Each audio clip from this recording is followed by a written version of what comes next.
Part 26. Evolution begins with Resident Evil. Author, Wei Tongmiao. Chapter 259. That woman? Who is it? Ashley was the first to reply. Neither Leon nor Luo Guang answered Ashley's question, which made her feel like she was excluded from the small team. She couldn't help but puff up her face, pick up Xiaobai, who also looked confused, and look at Luo Guang and the two. Sorry, Ashley.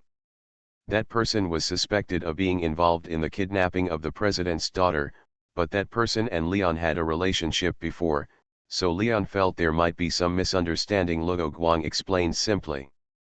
Ashley didn't believe this one-sided relationship with a face full of disbelief. Leon lowered his head and thought for a while, then said, "Sorry, Luo Guang. I did meet Ada before, but there is still some unresolved conflict between us. I should be the one saying I'm sorry.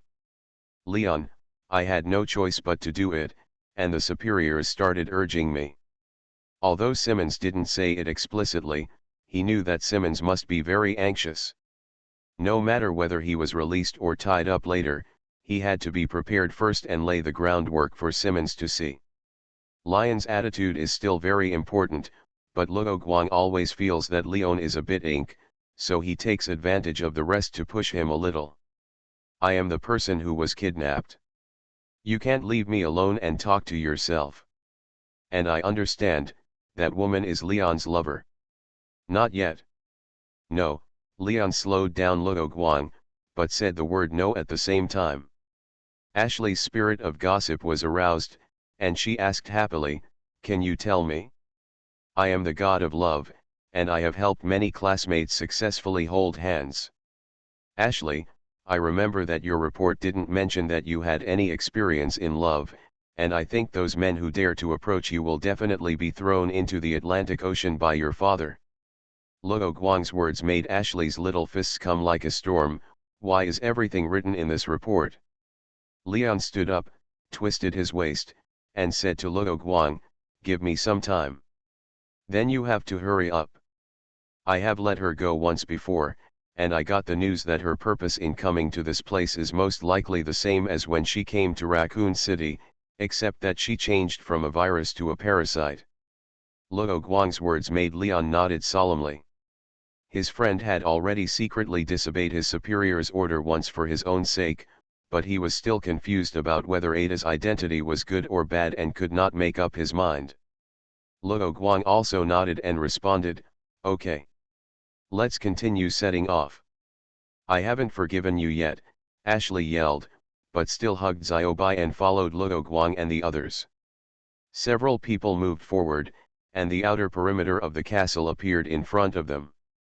It's Deej. Luo Guang saw Deej hiding in the darkness on the side of the road.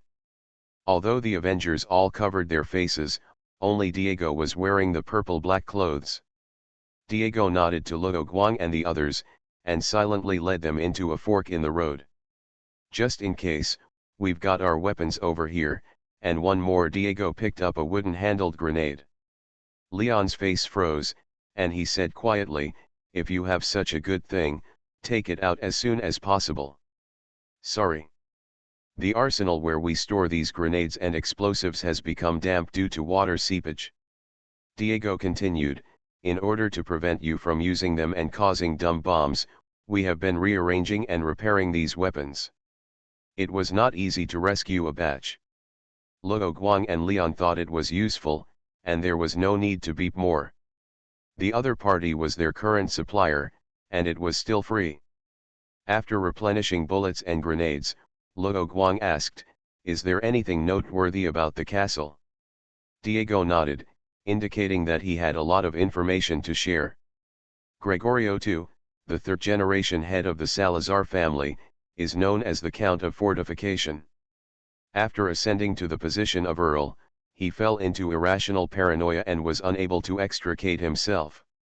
He squandered the huge wealth of the Salazar family, and what he got in exchange was the excessive defense facilities in the castle and the strange and complicated mechanisms inside. "I don't have much to say about the agency, just pay attention. The problem is that those city defense measures were built right in front of the main body of the castle. That area was controlled by the Illuminati believers, who also installed trebuchets, forts, and other weapons on it. They used these things to guard the roads in and out of the castle. The door that enters the main part of the castle is difficult to break through, and there is no key. It can only be opened from the inside, so I recommend that you just use the cannon to blast the door open. When he said the last words, Luo Guang felt the anger and hatred in Diego's words. Why was the fort set up by Gregorio II so that he could turn the muzzle to hit his own door? Ashley asked curiously. Diego sighed and said, maybe he thought of today's situation. The Lord's church has become the devil's abode, and the Lord's slaves have become the devil's minions. Diego, you are also a member of the Salazar family. Moreover, you also have parasites in your body. The most conspicuous feature is that your eyes have turned red like those of the villagers. Ashley was shocked by Luo Guang's words and immediately hid behind Luo Guang.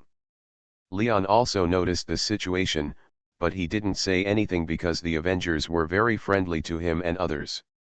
He was able to deal with the village chief, and the gift given by the Avengers was indispensable, so he felt that the other party could treat him well. Communicate or have something to hide. Diego stared at Luo Guang with his bright red eyes, but Luo Guang didn't dodge his eyes at all, as if he was confident in his speculation. This chapter is not over, please click on the next page to continue reading. Yes, I am actually the seventh head of the Salazar family, Diego Salazar, known as the Majestic Count. After saying this, Diego told his story. Diego has always adhered to the mission of his ancestors and family, sealing away the children of demons, which are parasites. In addition to adhering to the family mission, he is also committed to restoring the family's glory and trying to introduce investment to revitalize the rural economy. Unexpectedly, the investor he found happened to be the leader of the Light sect. Sadler taught him that he had waited too long for this opportunity. Because the village is located in a remote location, no strangers have entered the village for a long time. As a result, the people Sadler sent to the village and tried to sneak into the castle failed. But for his grand plan, Sadler still did his best and asked his men to build a factory in the village. Diego was cautious, but he was naturally relieved a little when he saw this. Moreover, for the first time, his son Ramon Salazar wanted to contribute to the family for the first time, and proposed that he communicate with investors and resolve conflicts between villagers and migrant workers when he was not free. Diego, who was overjoyed by this surprise, naturally had no other thoughts or doubts. For example, his son Ramon would not take the initiative to talk to strangers on weekdays, let alone discuss business or handle disputes. He just felt that Ramon had finally figured it out, finally got out of the shadows, and could become a man who could take responsibility. By the time I found out that outside investors were bewitching my son, it was already too late. My son personally killed me and threw me into the lake. Diego's words were very heavy, and the air circulating in the room seemed to slow down. You survived because of parasites.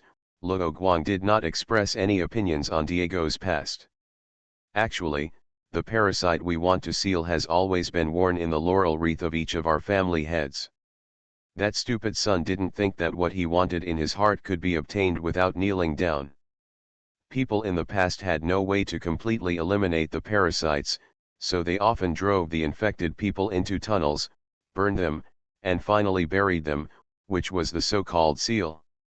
The parasite sealed in the underground area of the castle was originally just to hide it from others, but the parasite's tenacious vitality still allowed it to survive in the sealed area, and was finally obtained by Sadler.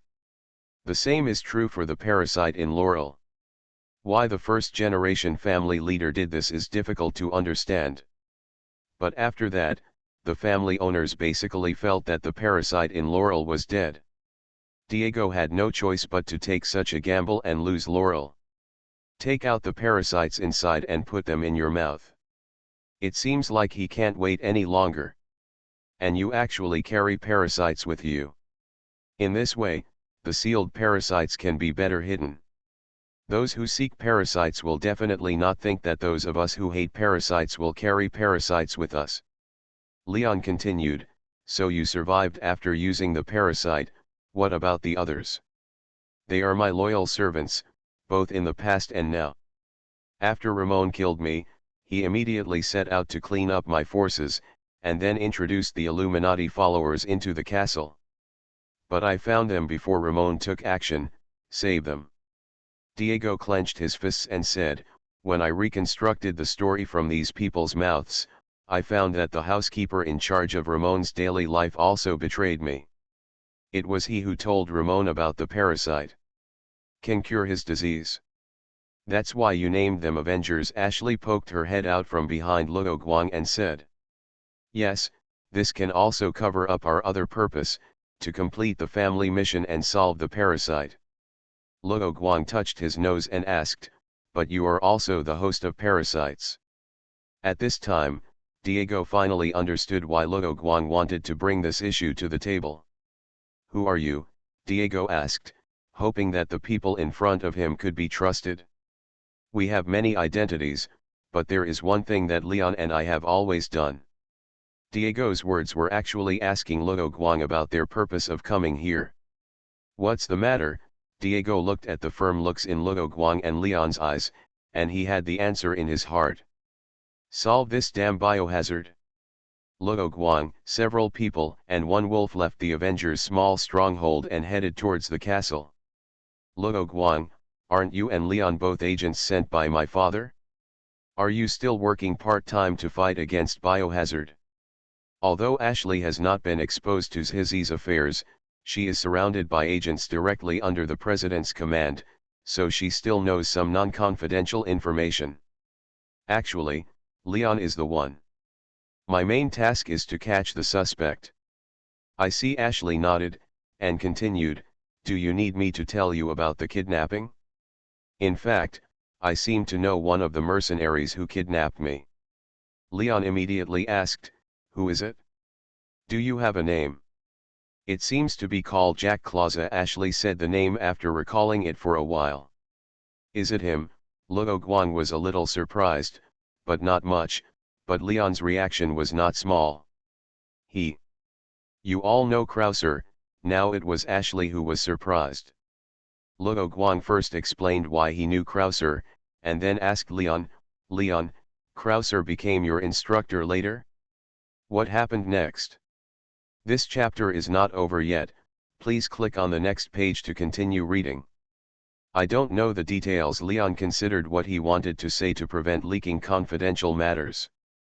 Krauser became an instructor, and later led us to carry out several anti-umbrella missions. The unit where Leon and his team were located was mainly aimed at clearing out the remaining forces of the Umbrella Company. Later, there was a special mission that specified that Krauser was to lead the team to carry out. Of course, this is my guess. Something went wrong with the mission. This was Luo Guang's first thought. Leon nodded. I asked about Instructor Krauser, and the answer I got was that he was injured on duty and then retired. So he was dissatisfied and would take revenge on my father. Ashley made a hypothesis. No matter what, I have to report this to the higher UPS. This is an important clue.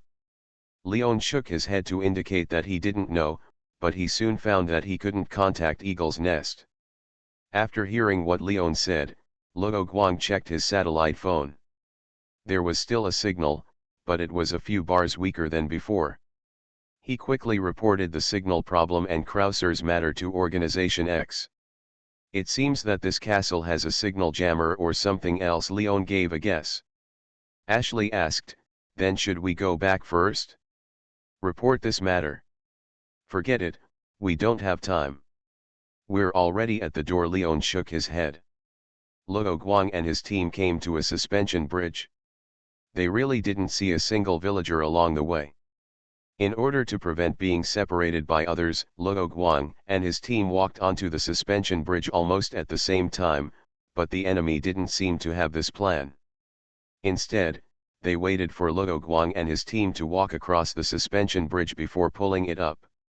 This way we have no way out. Leon said so, but Luo Guang thought that as long as the suspension bridge was lowered again, such as breaking the two iron chains that pulled up the suspension bridge. There is another stone bridge behind the drawbridge, followed by an open city gate. It was completely dark, making the castle look eerie, just like the vampire castles in the movies. Luo Guang walked in front with his weapon, while Leon and Ashley followed behind him. Xiaobai walked on the ground, carefully watching his feet. This was the task Luo Guang gave it, to make sure there were no traps on the ground. As a lone wolf who has survived in the wild for so long, Xiaobai naturally has experience in identifying traps, and with its current ability, small traps may not be able to trap it. "Hello, this is Louis, are you still around?" Louis' voice came directly from Leon's intercom. Luo Guang raised his hand to indicate that he was pausing, and then began to be alert all around. Leon understood and replied to Louis, "I want to go home, but Ashley wants to visit the castle here." "I don't," Ashley whispered and made a face. "That's just right. I have prepared a gift for both of you. It's the medicine I mentioned before. It can suppress the symptoms, from getting worse. Where should we go to find you?" "I'm here." "No, come to the castle courtyard. We'll meet there." "Goodbye." After that, Louis didn't respond. Luo Guang listened carefully and heard the sound of running water. Is there any other way to get into the castle? Because they had seen the way to the castle when they went to the Avengers base, they didn't ask Diaco at that time. If they had known earlier, they would have asked to see if they could bypass the defense measures in front directly like Louis did. The three of them came to a ruined place. Not far away was the defense position that Diaco mentioned. Torches and searchlights illuminated the whole place, which made it convenient for the enemy to search for Luo Guang and his team. At this time, it was also convenient for Luo Guang and his team to confirm the enemy's situation in advance. The next section of the road was not easy to walk. Almost at the same time, Ada also came to this area with the grappling gun given by Wesker. She observed the situation from a commanding height and soon found Luo Guang and his team. Evolution begins with Resident Evil. Author, Wei Tongmiao. Chapter 260. Ada, who followed Louis's trail and came here, was now observing the situation below with a multifunctional telescope produced by the HCF organization. Soon she saw Leon's figure, and the corners of her mouth rose slightly unconsciously, but when she saw Luo Guang beside Leon, her face instantly became very ugly, and the things that happened in Africa at that time also surfaced in her mind. Why are Leon and Luo Guang together? Is Luo Guang's purpose of appearing here again sent by Simmons to catch me? Ada was full of thoughts, and she made many assumptions in her mind in an instant. In the past, when she was on a mission, she had also been captured, but those times she was caught on purpose, and then directly bypassed a lot of defense equipment and went directly to her destination. It was not until that time in Africa that she stumbled for the first time and was caught by Luo Guang. Although she escaped Simmons's clutches without any danger that time, and brought back a parasite sample, and exchanged a large sum of money from Wesker, but anyway, the failed experience of being kidnapped made Ada deeply wary of Luo Guang now. Keep avoiding the problem, she turned her eyes to Leon and had an idea. The best way to defeat the enemy is to know the enemy and know the enemy, and to learn as much information as possible about Luo Guang, so she planned to find Leon to learn more, but this requires her to plan carefully. She must take revenge for the humiliation she suffered in Africa. Ada, who moved her eyes to observe Luo Guang again, suddenly shook her shoulders, and Luo Guang in the telescope looked at her expressionlessly. "What's wrong?" Ashley suddenly saw Luo Guang looking into the distance and asked. Luo Guang turned around and said, "Ada is here." Leon, who was observing the enemy situation in the castle's defense position, put down the telescope. "Where?" "Just over there," and then ran away with the grappling gun. Luo Guang pointed in a direction. "I wasn't sure before, but she should have been observing us just now." "I know." Leon glanced at Luo Guang, he knew that Ada would find him at a suitable opportunity. After telling Luo Guang and Ashley about his guess, Leon suggested, "I'll find a chance to contact her alone when the time comes." "Let it be. Don't pick up sesame seeds and lose watermelons, and put yourself in trouble." Luo Guang waved his hand, and Ashley on the other side nodded a few times like a chicken pecking at rice. Leon smiled and replied, "Don't worry, I won't be defeated by those cultists so easily." Defeating the tyrant-like village chief alone gave him a great boost of confidence. Now he has enough ammunition and a powerful weapon like grenades, which makes him even more fearless. Luo Guang was confident in him but still reminded him, "Don't get too complacent, or you'll end up capsizing in the gutter." "Got it? I'll report the situation of that position now. It's mainly the trebuchets and turrets that Diego mentioned. There are 4 trebuchets, 2 on both sides of the main gate to the main castle, and the other 2 are also in a corner. If we want to take down one of the trebuchets and give them a taste of their own medicine, the enemy's attack may be on our faces before we turn the trebuchet. Then can we only use the weapons in our hands to pull out the enemy's trebuchets one by one? For example, take advantage of the gaps between the trebuchets' attacks." It was not Luo Guang who made the suggestion, but Ashley. This made Luo Guang, who was troubled by the stupidity of the troublemaker in the game before crossing over, wonder if Ashley in front of him was swapped, and reached out to pinch Ashley's cheeks. Ashley was stunned for a moment when her cheeks were pinched, and then she reacted and slapped Luo Guang's hands away. "Why are you pinching my face?" "Sorry, I just want to confirm whether you have been switched. After all, you have been out of sight of me and Leon for a while." Ashley keenly noticed Luo Guang's little thoughts. "You don't think I am the kind of cow with short hair and little knowledge, right? I'm not stupid. Is it strange to think of this method? It's not a particularly difficult plan." Luo Guang solemnly denied Ashley's accusation. Leon sighed, "Don't go off topic.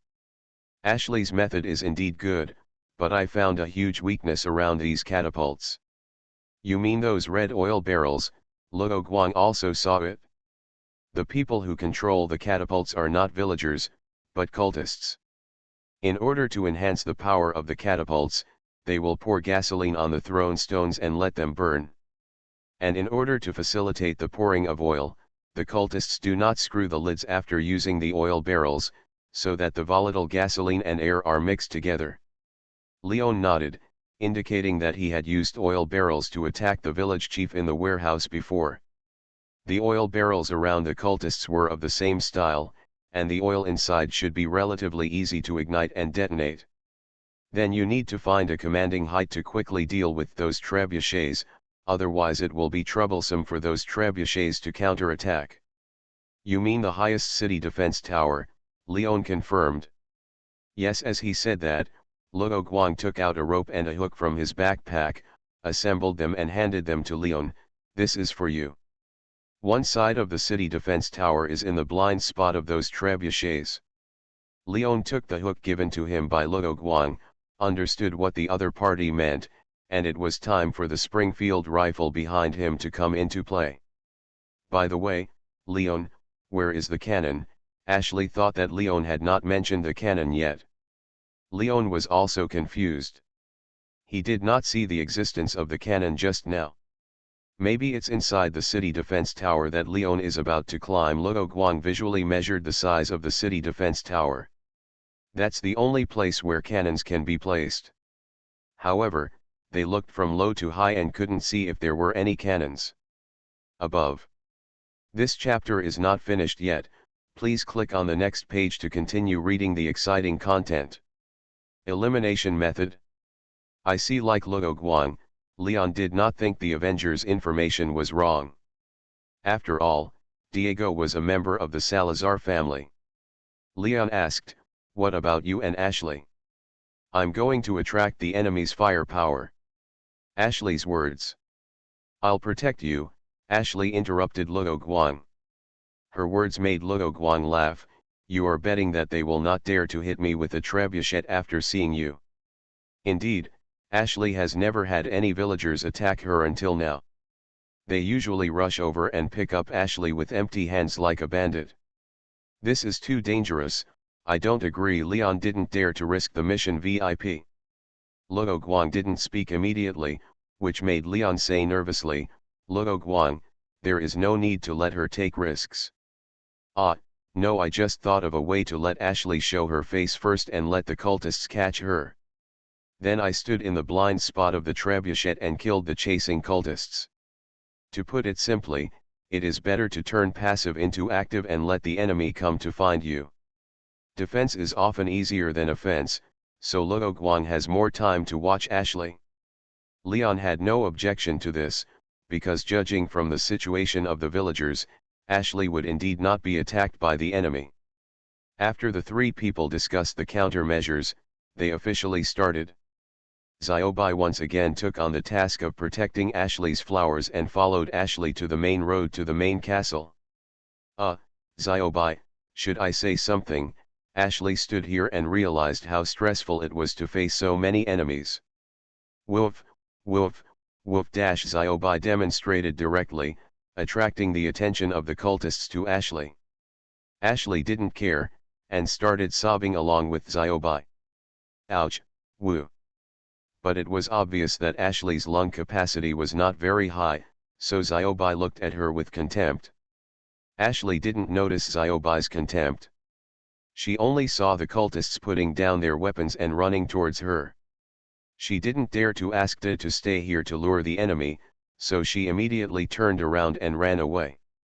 Luo Guang was already waiting for the cultists with a pistol in one hand and a saber in the other, sharpening his knives. Leon, on the other hand, waited for the cultists to pass by where he was hiding, and then immediately headed to the highest city defense tower.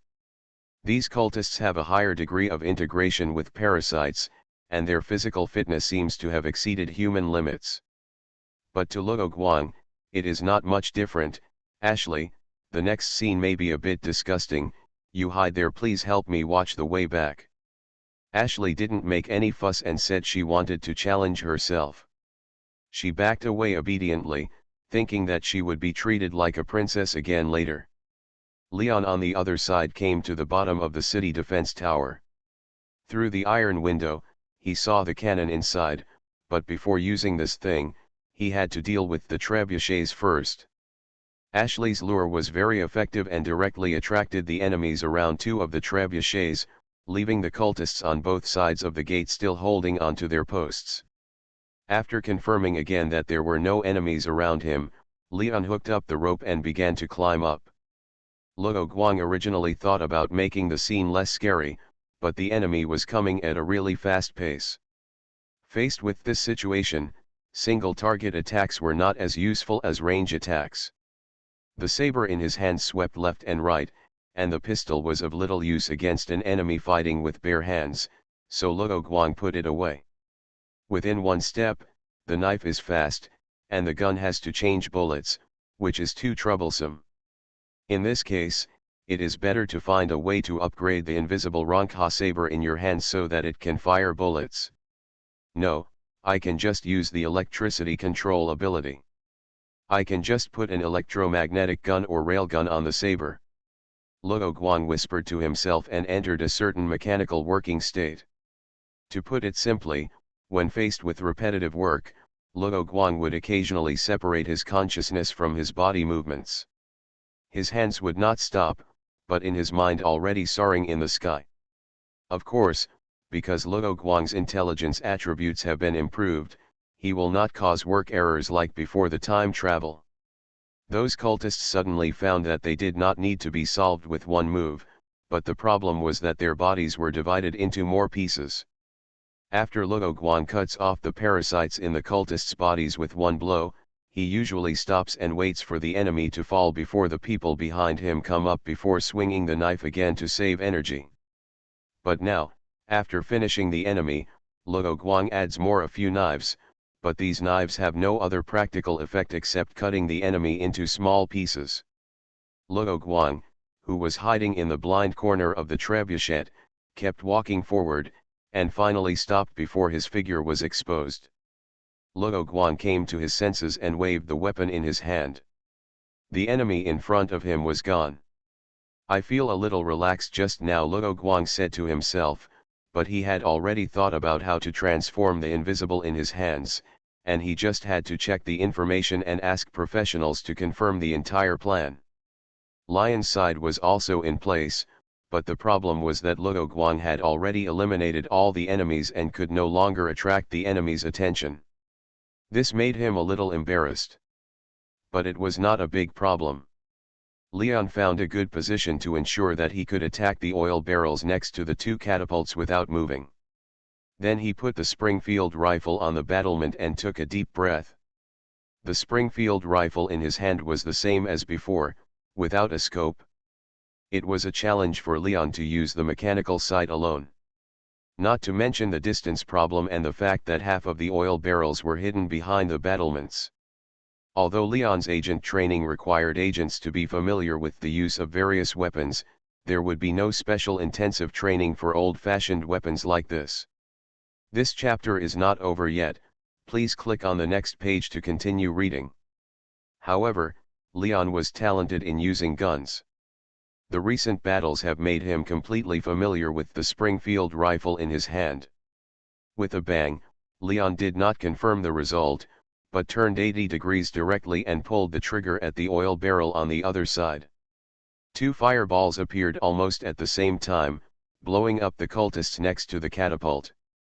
Luo Guang took this opportunity to hold Ashley and run to the bottom of the city defense tower where Leon was, taking Xiaobai. The flames of the explosion ignited the cultists, but there were always a few fish that slipped through the net and needed to be dealt with by Leon. After dealing with the cultists, Leon worked with Luo Guang and Ashley, who climbed up the city defense tower to raise the cannon. It was not difficult to operate the cannon. Although he had never learned it, the movie showed how to load and fire it, so Luo Guang and his friends studied it for a while and then started to practice, aiming the cannon at the gate. As for the accuracy problem, Luo Guang had the system to assist. Just like in the game, he could see where the shells would fall, so after a slight adjustment, he lit the fuse. The first shot hit the gate, but only made a hole in the door, which didn't look very convenient for people to get through, so it took a few more shells to blast the door open. Now it's unobstructed. Leon wiped the sweat from his head and said. Luo Guang smiled and nodded, and left the city defense tower with the others and headed towards the main fort. There was another heavy wooden door behind the gate, but it was not locked and was easily pushed open by Luo Guang. Inside was a hall, magnificent, with electric lights added to the towering ceiling, while the kerosene lamps on the walls and the decorative candle lamps were also retained. Ashley saw the decoration of the hall and said, "Wow, look at this place, although it is a bit old, it looks very good." The added electric lighting equipment has not reduced the heavy and historical sense of this place at all. The overall light has become much brighter, but with the relatively soft candle light, it will not make people feel dazzling. Pot, pot, pot, pot. Just as Ashley finished speaking, Luo Guang and the others immediately heard a round of applause. On the second floor of the hall, a figure slowly appeared, speaking in a voice that was neither male nor female. "Welcome to my castle. You are listening to novels at Bless Up channel. Wish you happiness and luck. Please subscribe to receive new novels. How do you feel about this novel?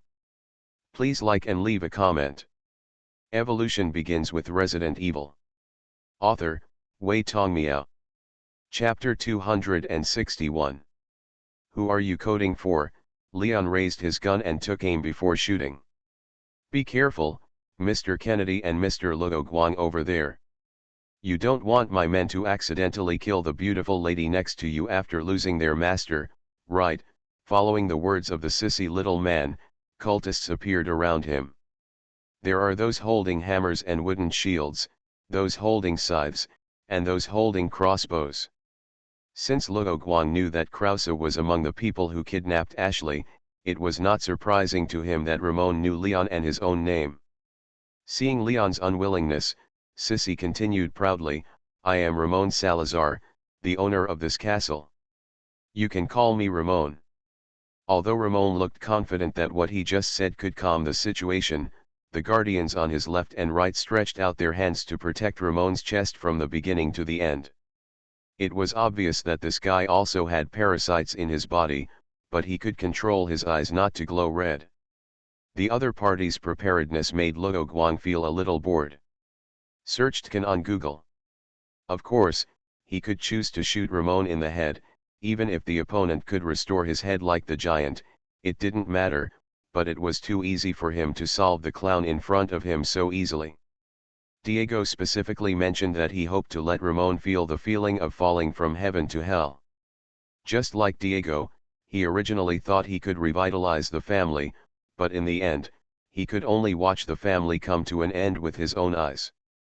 Unlike Ramon, Diego went out to see the world when he was a child, and he also knew what the Second World War was like, so he didn't think that parasites could rule the world, and the Illuminati's conspiracy was impossible to succeed.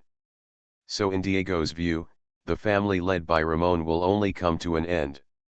Although Diego just wanted to do this and didn't force it, Luo Guang and the little man had some personal grudges in the game before, so he didn't take action. Oh, there is another reason, that is, Ramon is too short. He does not approach the railing, and it is difficult for Luo Guang to aim at the opponent's head. Otherwise, it will not be Leon's turn to aim the gun. The Ramon in front of him is different from the one in Luo Guang's impression. In the previous game, he was said to look like a naughty child. But because of his hairstyle, Ramon now has white hair, white eyebrows, and a face full of wrinkles and scars. He looks like an evil witch. The look and feel is even worse. Standing on a high place overlooking the people below gave Ramon a sense of satisfaction. He couldn't help but enjoy it for a few seconds before saying, "I won't talk in circles and say it straight. After all, everyone's time is precious. I hope you will immediately leave the girl next to me. You have a pretty good idea, dwarf. She has a partner now, and there are two of them, so you have less to do and you can go wherever you want," Luo Guang said directly. "This is not a request, this is fate. Hey, what you're saying is like I'm in the same boat, and I'm a dedicated girl," Ashley said with her hands on her hips, but the smile on her face had already betrayed her. "Aren't we friends who live and die together now? What I said is correct, but Ashley is thinking wrongly." "That's right, it's Ashley." "You've got it wrong," Leon also added a kick. "You.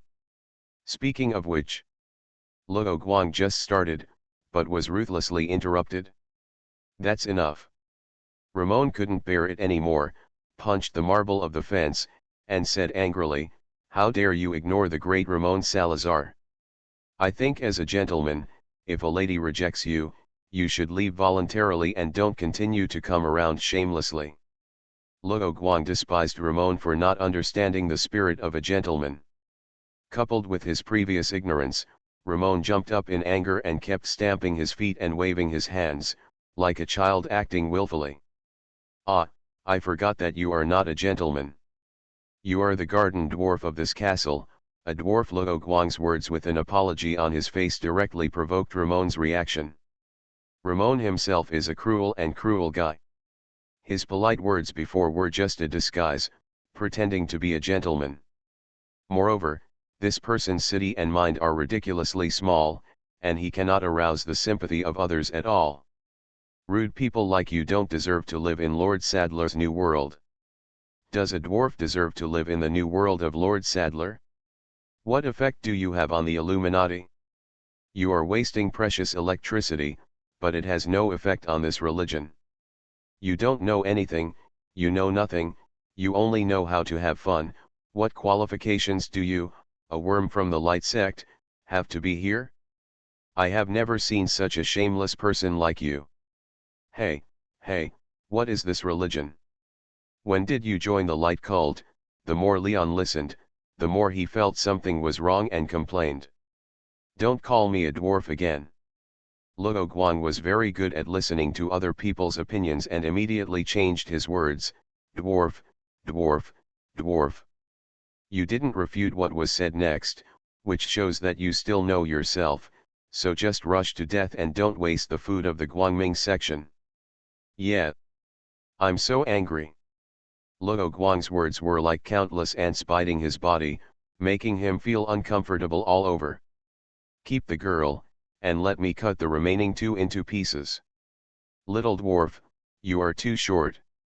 At most, you will be broken into thousands of pieces.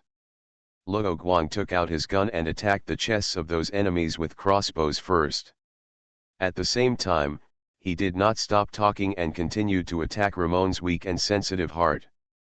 Ramon did not respond, muttering that he would not argue with the rude guy. He covered his ears and retreated behind the scenes, leaving the audience hall. Whoosh whoosh whoosh. Crossbow arrows flew towards Leon and Luo Guang, with a distribution of about 1:9, and most of the crossbow arrows were shot at Luo Guang's position. This chapter is not over yet, please click on the next page to continue reading. Leon took Ashley and bent down to run to the entrance. There were no enemies there, so they could concentrate the enemies on the front to deal with them. But Luo Guang did not retreat, and quickly dodged the crossbow arrows, letting the two enemies on the opposite side bear the attack of each other, and the crossbow arrows were nailed on the wooden shields of both sides. The enemies holding wooden tower shields and chain hammers took the lead and prepared to sandwich Luo Guang, who was still in the center of the audience hall on three sides, while some of the enemies holding long-handled sickles went to trouble Leon, and the rest also swept the left and right sides of the shield soldiers to assist in attacking Luo Guang. But in this way, the sides of the cultists on both sides were exposed to Leon's gun. So Luo Guang chose to break through the enemy in front of him. He kicked the enemy holding the tower shield directly with a kick, and then stepped on the tower shield and jumped to the enemy holding the crossbow. The enemy holding the crossbow raised his weapon and aimed at Luo Guang, but Luo Guang quickly approached and pushed away the enemy's crossbow. However, the trigger of the crossbow had been pulled, and the crossbow arrow flew out, hitting the head of another crossbowman. These are all exploding insects, deliberately targeting me, right? Luo Guang killed the enemy in front of him with a knife, turned his head and found that the cultist who was hit by an arrow in the head had already exploded insects, even though he was only indirectly causing the other party to be headshot. Bang, the sound of gunfire came. This was because Leon saw the cultist exploding insects, and he took the lead in shooting to kill the parasite that had just appeared, but if it was Luo Guang, he might have kept the parasite alive to disrupt the enemy's formation.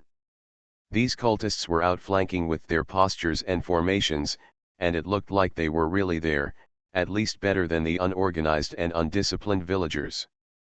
Although it didn't match his own thoughts, Luo Guang still took the time to turn around and give Leon a thumbs up, and then immediately dodged the enemy's chain hammer attack from top to bottom. Then he immediately responded with 2 shotgun shells, and then cut through the broken wooden shield with a knife, and in turn solved the enemy. The wooden shield has some defensive power, but it is not enough for shotgun shells, and because of its large size, it hindered the attacks of other teammates, allowing Luo Guang to deal with a group of enemies. Luo Guang was responsible for attracting the enemy's attention, and Leon cooperated to hit the enemy sideways, easily solving the dozen cultists who surrounded them this time. The two of them are now familiar with this kind of ordinary enemy. After dealing with the enemy, Leon came over to meet up and asked, "What should we do next? Should we use the grappling hook to climb up and find the dwarf?" Because Luo Guang emphasized it many times, Leon also followed Luo Guang's way of calling Ramon a dwarf, which was much more polite than a dwarf. "Did you retrieve the grappling hook before?" Luo Guang asked. He went through the door under the city defense tower and climbed the stairs with Ashley to meet Leon. Of course Leon took the grappling hook out of his backpack. But because the marble railing was polished very smoothly and there were no other debris, Leon failed several times and failed to hook it. Then Leon handed the grappling hook to Luo Guang and said, "Would you like to try it? There's no need to keep worrying about using the grappling hook to go up.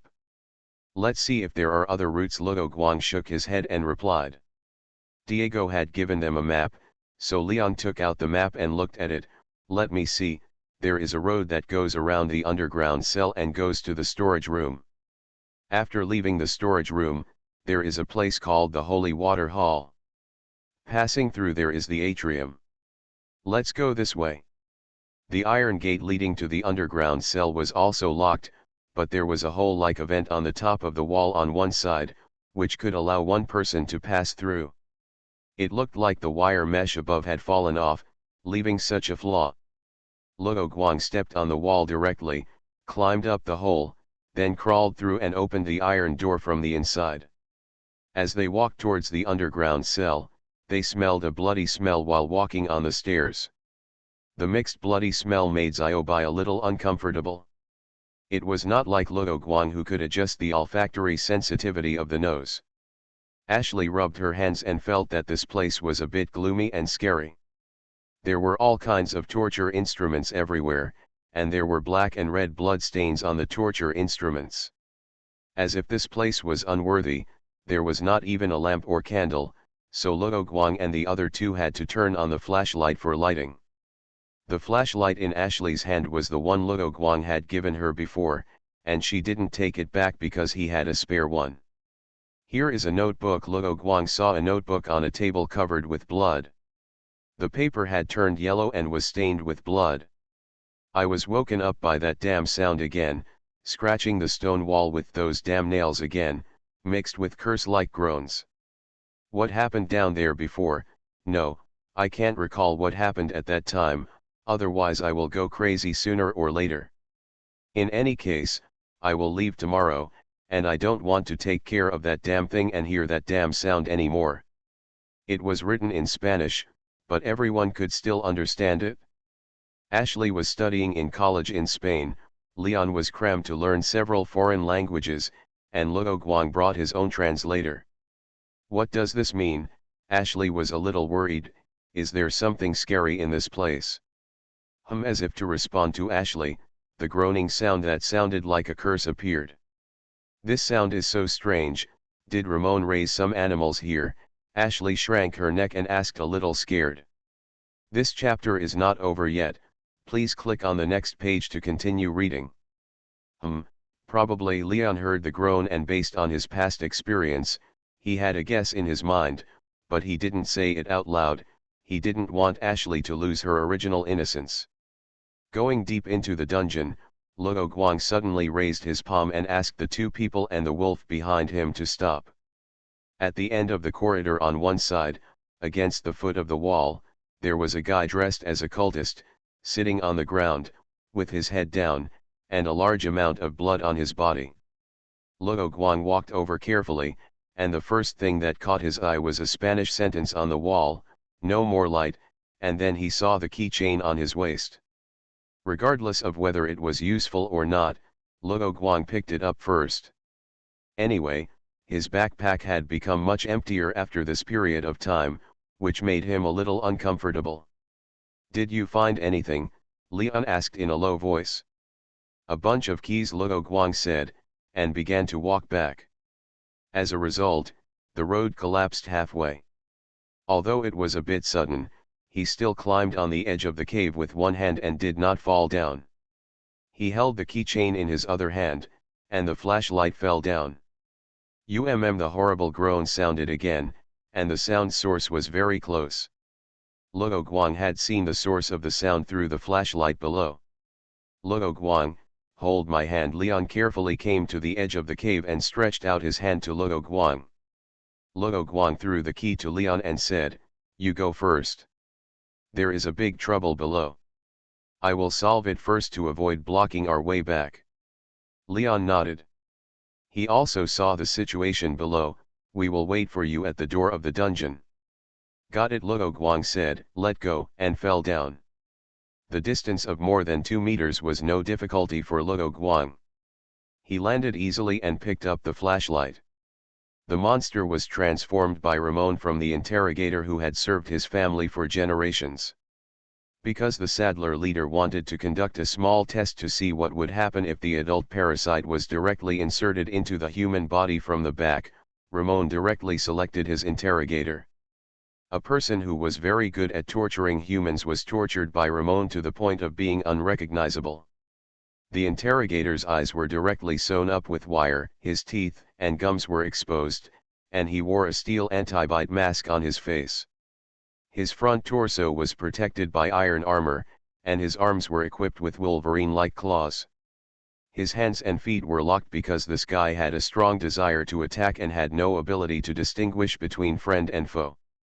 So after collecting research data, he was locked in this underground cell that never sees the sun, and asked to guard this area. In order to let him play the role of guard, the locks on him are naturally not so stable.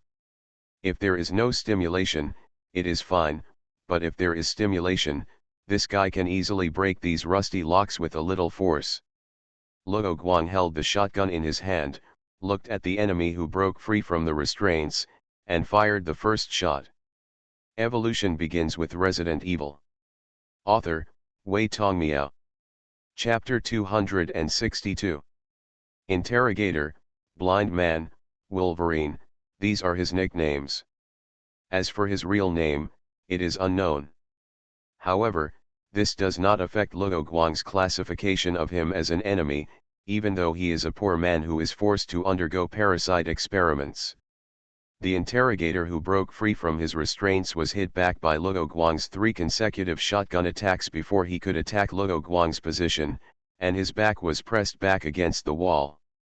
I hope readers will remember our domain name Taiwan Novel Network rightward arrow digit G. The interrogator roared, and the slight pain from his body made him more manic.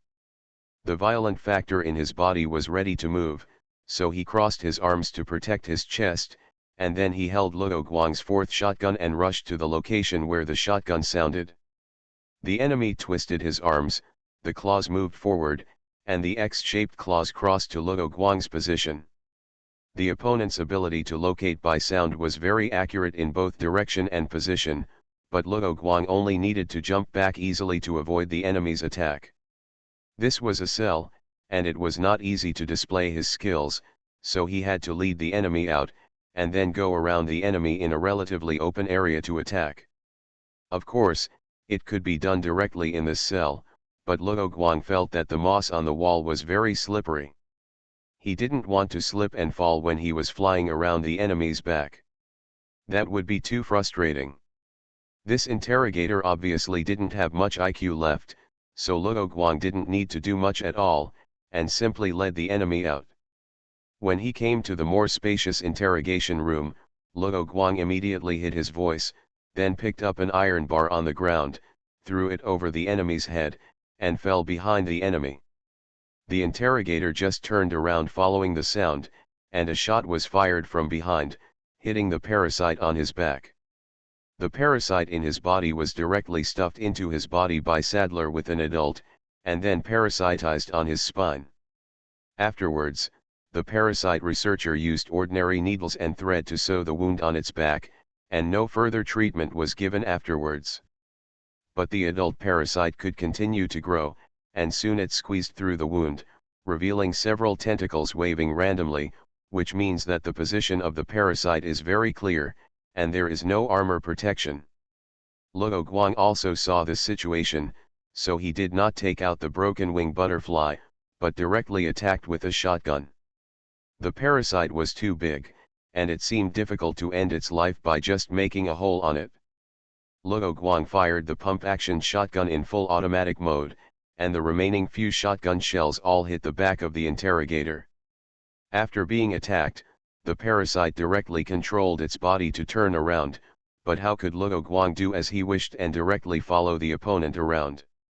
No matter how the opponent turned, he could stand behind the enemy, and immediately switch to a pistol after firing the shotgun bullets, and continued to suppress the parasite. With a clatter, the parasite felt that it was useless to stay in the interrogator's body, so it gave up this body and planned to find a better host, such as Luo Guang, who gave it pain. In the eyes of the parasite, the stronger the host, the more valuable it is to parasitize. This is why Luo Guang's insect explosion rate reached 100%, because in the eyes of those parasites, Luo Guang exuded an attractive fragrance like Tang monk's meat. when Luo Guang fired an empty pistol bullet and accidentally forced out the parasite that was half the size of a human torso, he immediately cut out the broken wing butterfly and hit the parasite so that it could no longer move. No wonder a savior named Neo always said that he wanted a lot of guns. This gun-cutting suppression is comfortable, Luo Guang muttered to himself, and did not leave in a hurry. First, he replaced the bullets of his guns one by one, then picked up the invisible saber and walked towards the parasite. Luo Guang, who had dissected the villagers, had not yet dissected the adult parasite. The parasite was leaking feces green liquid, which looked disgusting.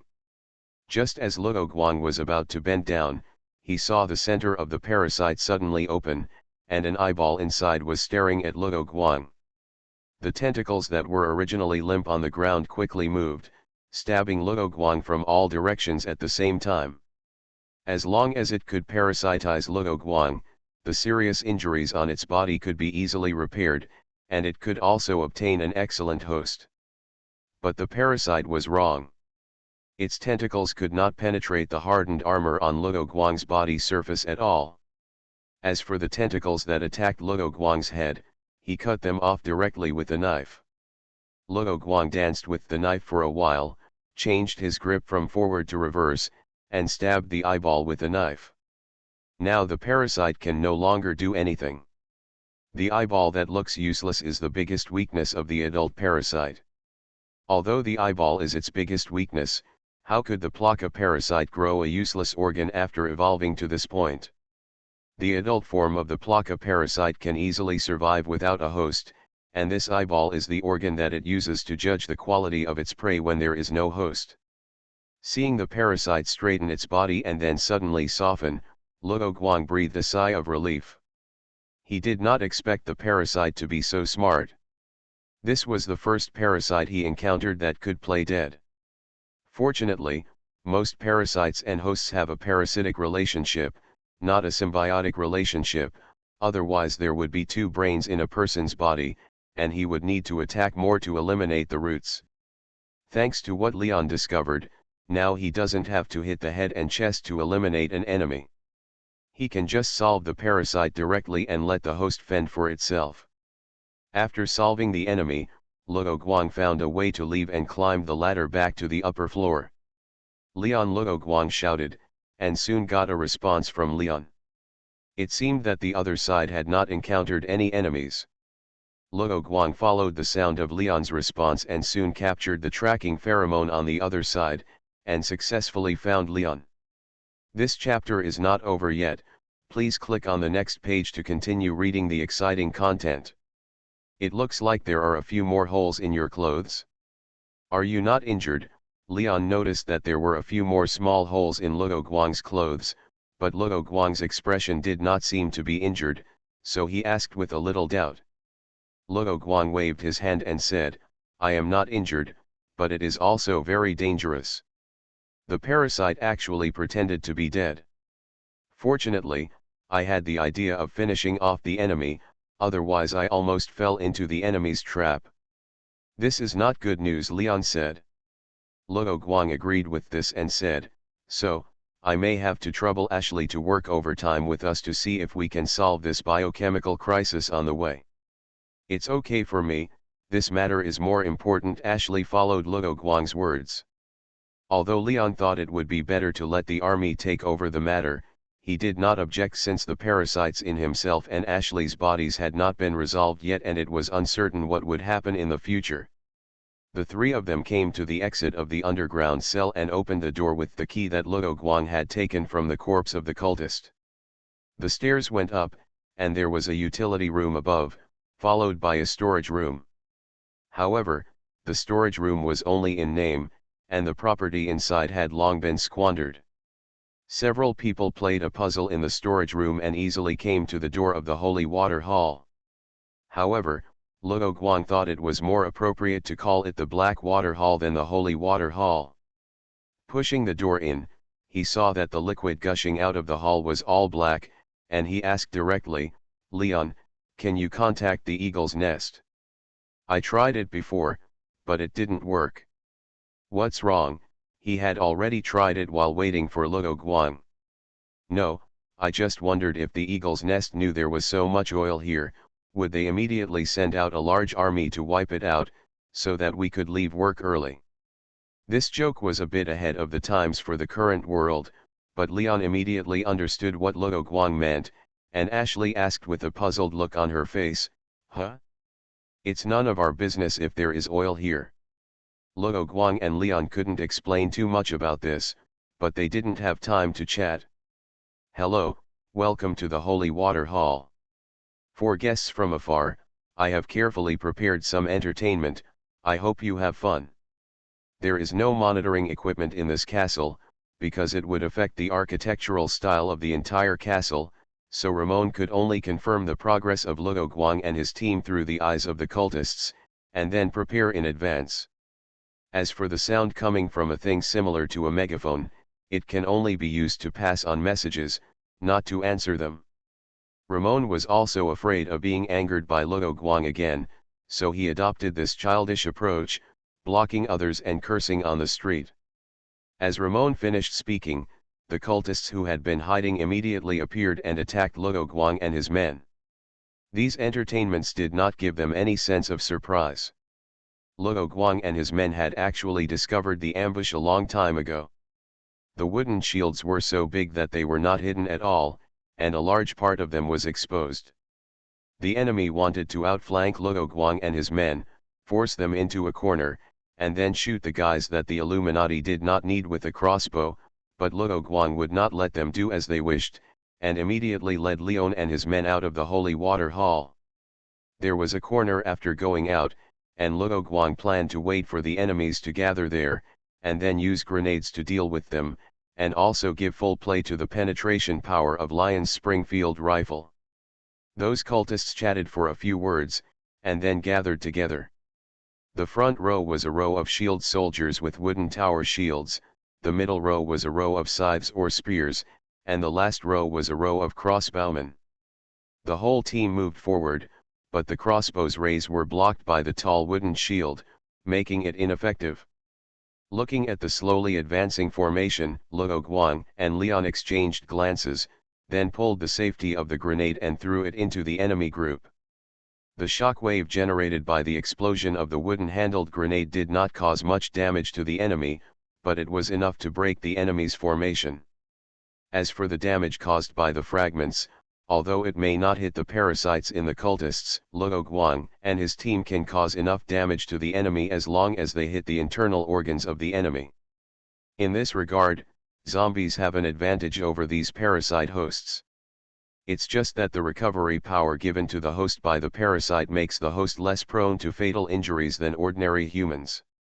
As soon as the enemy's formation was disrupted, Luo Guang and Leon immediately raised their guns to attack the crossbowmen in the back row of the enemy. These long-range attackers are Luo Guang and his team's biggest enemies. Whoosh whoosh whoosh. The enemy was not stupid either, and also launched a counter-attack, but because some crossbowmen were affected by the grenade and failed to counter-attack in time. Luo Guang and Leon had already chosen a shelter. Leon was behind a column, while Luo Guang hid behind a protrusion on the wall. Dodging the enemy's crossbow arrows, the grenade in their hands also entered a 3-second countdown. Luo Guang and Leon threw it out almost at the same time, disrupting the enemy's formation again and stopping the enemy's attack. After the explosion, there was another round of shooting, clearing all the crossbowmen. As for the remaining cultists, Leon didn't need to shoot. Luo Guang took a knife and went up to chop those enemies to pieces. Unlike Ashley, who looked at Luo Guang with starry eyes, Leon said, "We have enough bullets, you don't need to take the risk of close combat. Save as much as possible, I don't think this castle will be our last stop." Luo Guang shook his head and replied, "And you also know that Diego and his team can't enter the castle now." Luo Guang had mentioned before that Diego should lead the team, follow him with supplies, and replenish at any time, but Diego replied that they can't get too close to people with control parasites, otherwise they may be forced to defect. This chapter is not over, please click on the next page to continue reading.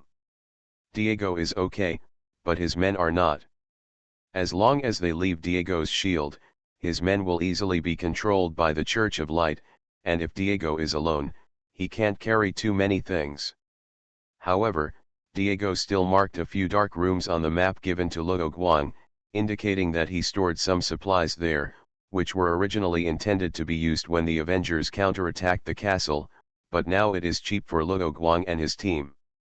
In fact, Luo Guang's solution to the enemy was not thrilling, but because he had to limit his performance to a reasonable range, Leon and Ashley were thrilling. After vomiting several times, Ashley has improved and no longer vomited, because she found a trick: just focus on Luo Guang. After solving this wave of enemies, Luo Guang and his friends returned to the Holy Water Hall.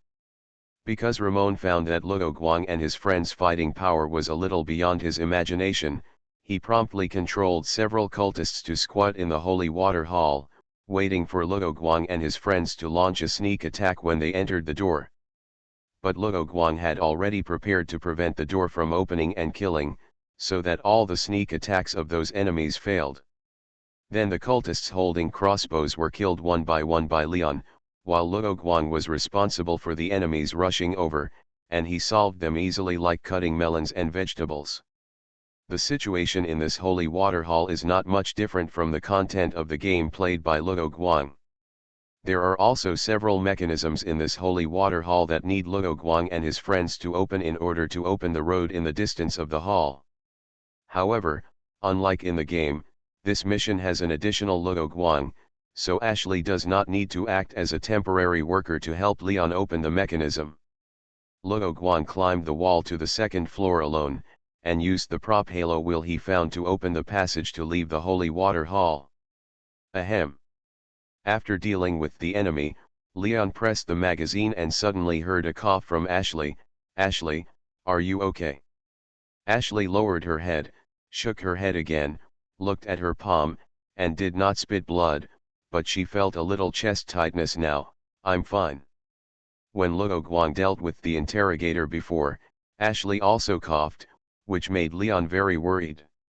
According to Lewis, only the early parasites can be suppressed by drugs, and the more frequent coughing means that it is closer to the middle stage of parasitism, and at that time, surgery will be needed as soon as possible to remove the parasites in the body. Ashley also knew the situation, but she did not speak out her panic.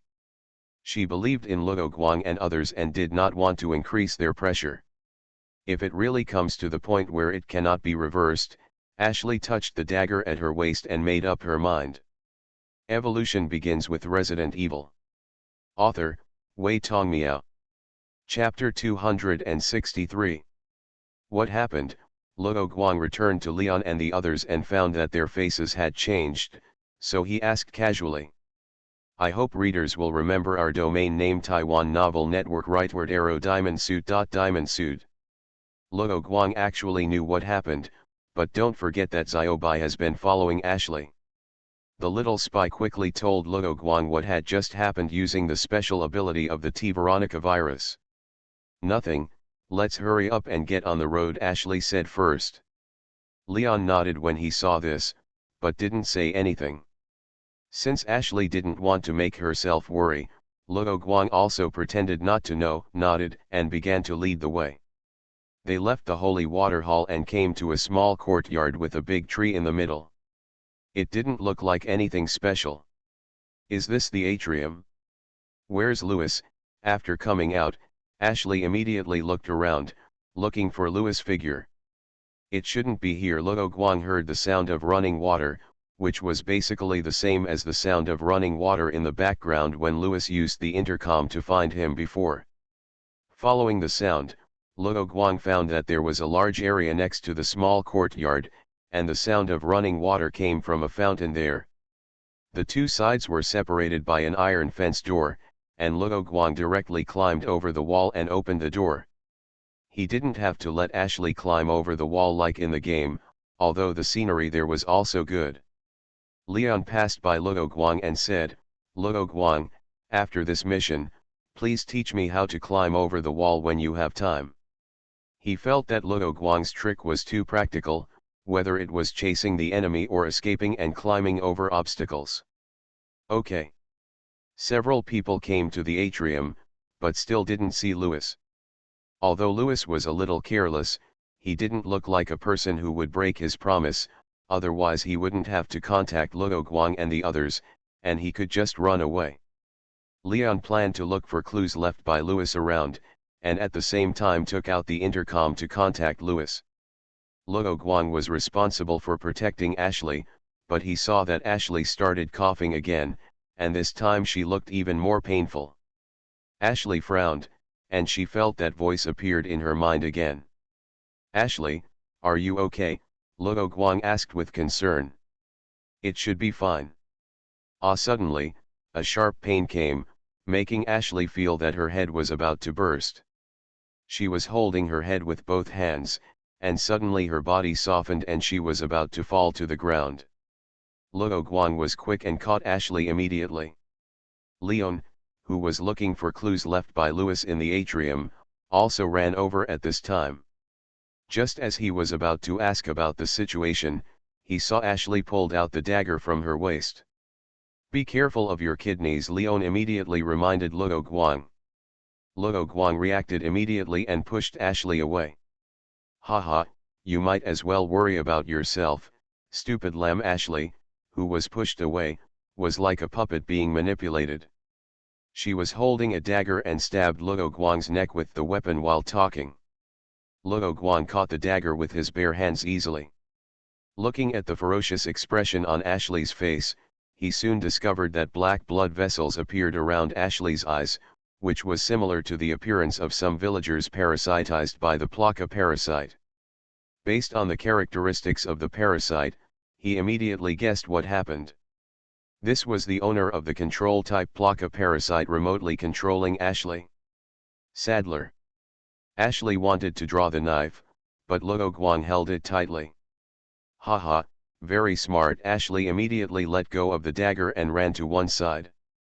Leon wanted to chase her, but Ashley ran to the other side of the atrium, and a door suddenly fell, blocking the two sides. "You have a fish that slipped through the net, and it seems that there is something different from others."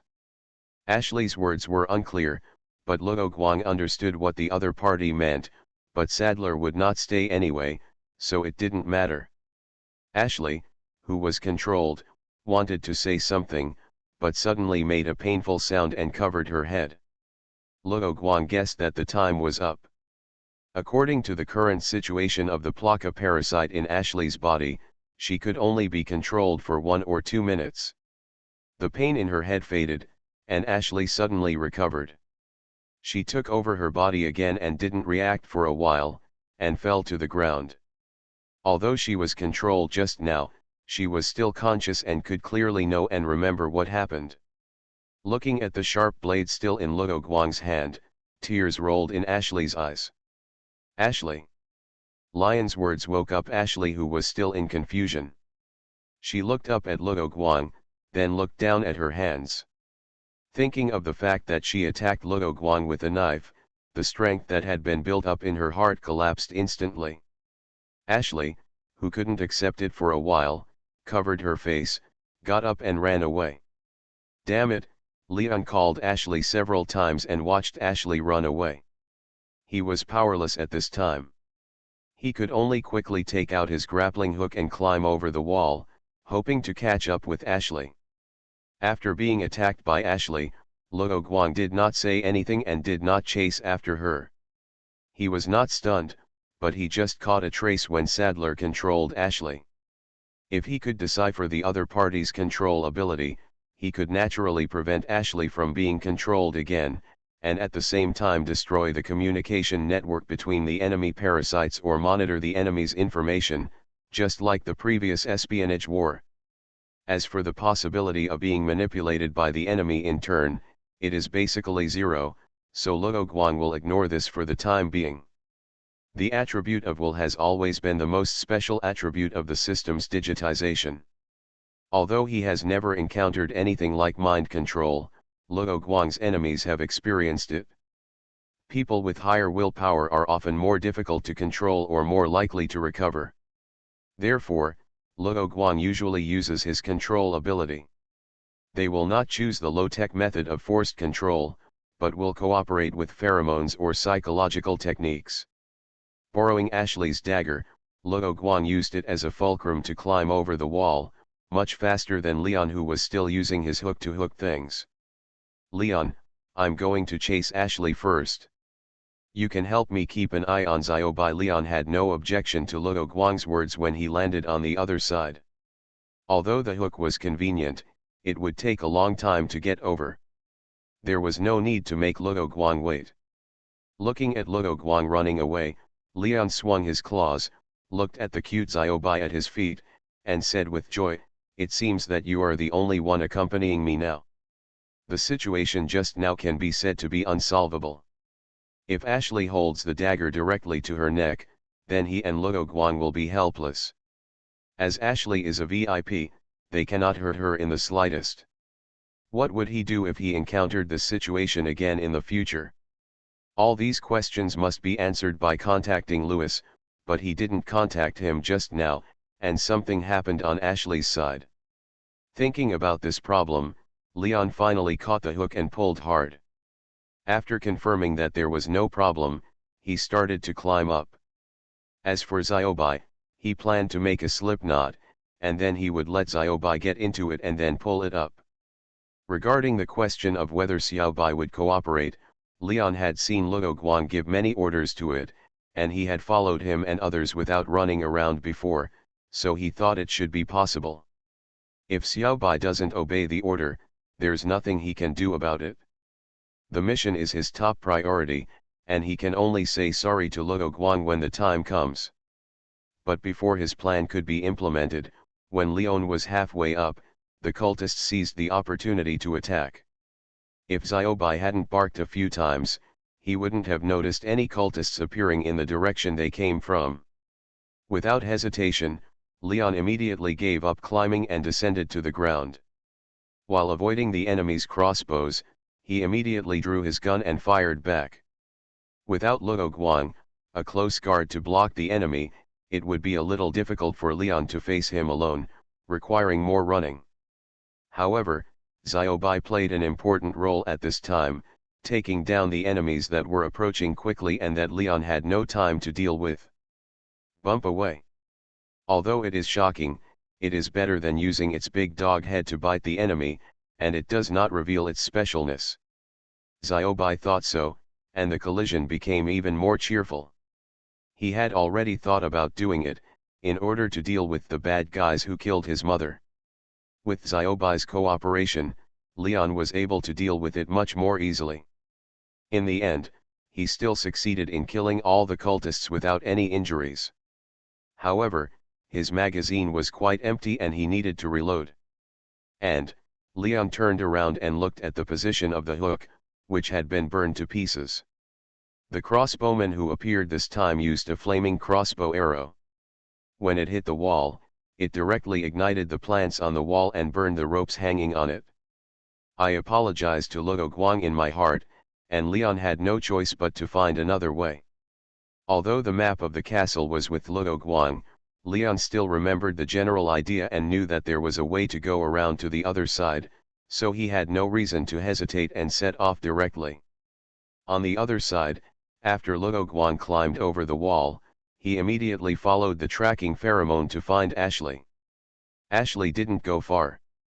Luo Guang turned around and went upstairs, opened the door of a house, and saw Ashley sitting on a bench, crying softly.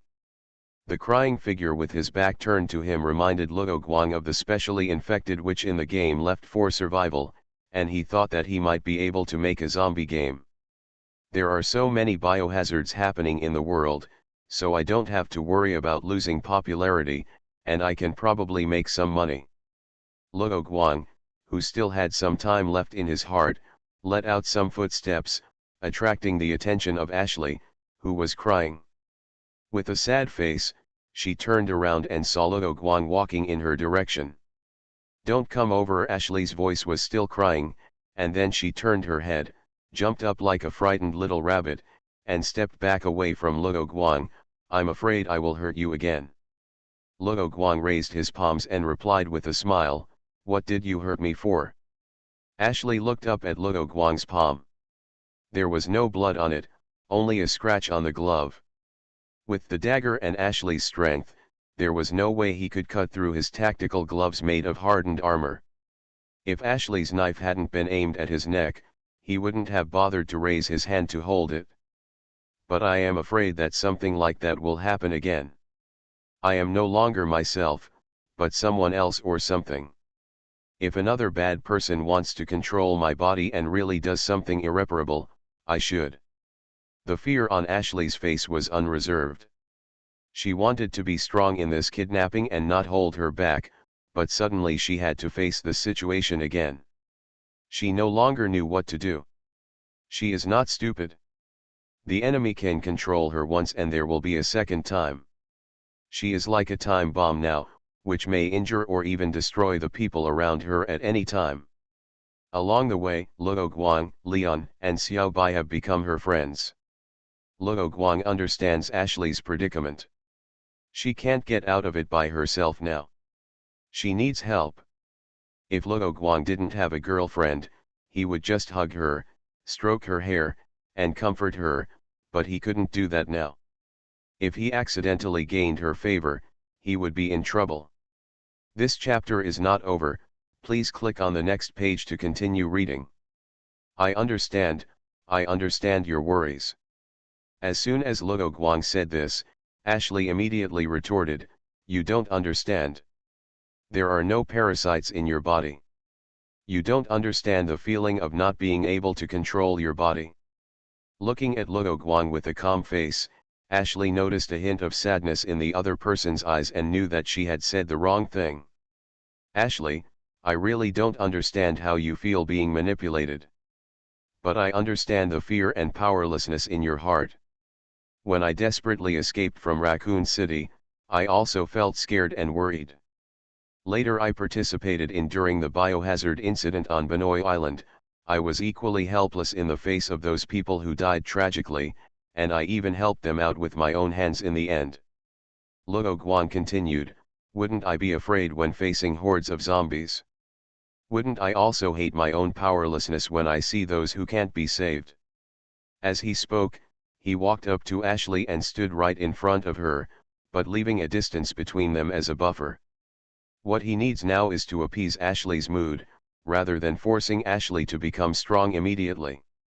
The easiest way is to stand on the same front as the other party so that she can find someone to talk to about her inner pain.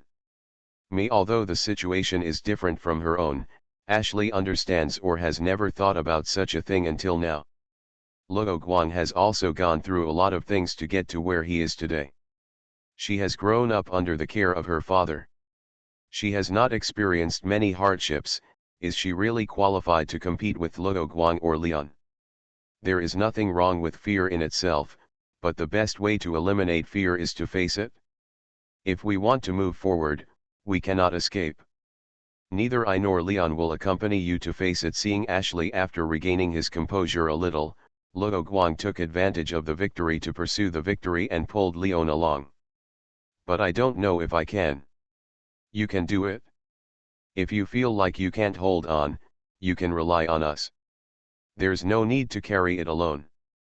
Hearing this, Ashley took the initiative to take a step forward, approached Luo Guang, and gently leaned her head on his chest. "Luo Guang. Thank you." "You're welcome." He couldn't push Ashley away at this time, otherwise all his efforts would be wasted, but he still had a strategy to prevent the other person's favorability from skyrocketing. Just a joke would be enough. By the way, if you want to stab someone in the future, remember to stab the enemy, or tell me not to stab Leon and Xiao Bai, they are thin-skinned. You are listening to Novels at Bless Up channel. Wish you happiness and luck. Please subscribe to receive new novels. How do you feel about this novel? Please like and leave a comment. Evolution begins with Resident Evil. Author, Wei Tongmiao. Chapter 264. Leon held his TMP submachine gun and took Xiao Bai into the wine cellar area of the Salazar family castle. There happened to be an Avengers darkroom there, where they could resupply a wave of ammunition and weapons. Ashley's incident just now reminded Leon that he also needed to hurry up. Otherwise, when both he and Ashley were controlled or unable to move due to parasitic infection, Luo Guang alone would not be able to carry out the mission with 2 wounded people. In fact, by chance, Luo Guang did something that could inhibit the growth of parasites in Lion's body, that is, AHM mixed medicine. The green herbs and blue herbs in this medicine have the ability to clean up parasites and detoxify the body after mixing. But the Plaka parasite is not an ordinary parasite after all, so it can only play a suppressive role, but cannot be completely cleaned, so Leon did not vomit or anything like that. Pushing the door and walking into the wine cellar, after passing through a passage that only allows one person to pass, Leon saw the altar set up by the cultists. On a stone altar, a corpse was sitting cross-legged and in the state of exploding insects. At the same time, in order to make the Plaka parasite look alive, the cultists also hung the parasite with a hook, which looked threatening. This is a specimen, or more precisely, it is a statue made by the Church of Light. There are statues, and naturally there are people worshipping them, but the Church of Light seems to be a bit lazy. The cultists sitting cross-legged and bowing their heads with their hands on their stomachs have lost their vitality and are rotting in this place, forever worshipping the statues. The Church of Light uses the dead to pray for their gods. It's terrible. Having said this, Leon only took Xiaobai away quickly, and did not do useless things like destroying the statues, because venting the anger deep in their hearts could not solve their current problems. Continuing forward, Leon encountered another puzzle. The previous puzzles were all Luo Guang quickly thinking of the answers and then solving the puzzles. If it was a bit troublesome, he would directly break the door, but at this time he was the only one, so the top priority was to find clues to decipher. This is the evil taste of the 3rd-generation head of the Salazar family. Just like where a poisonous snake appears, there must be an antidote within 7 steps.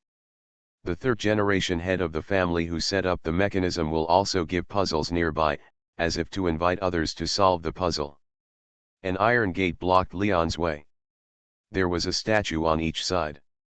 One of them held a lantern with a flame in his hand. He quickly found the puzzle above the gate. The sound of the plague is contained in the flame, guiding the poor soul to salvation.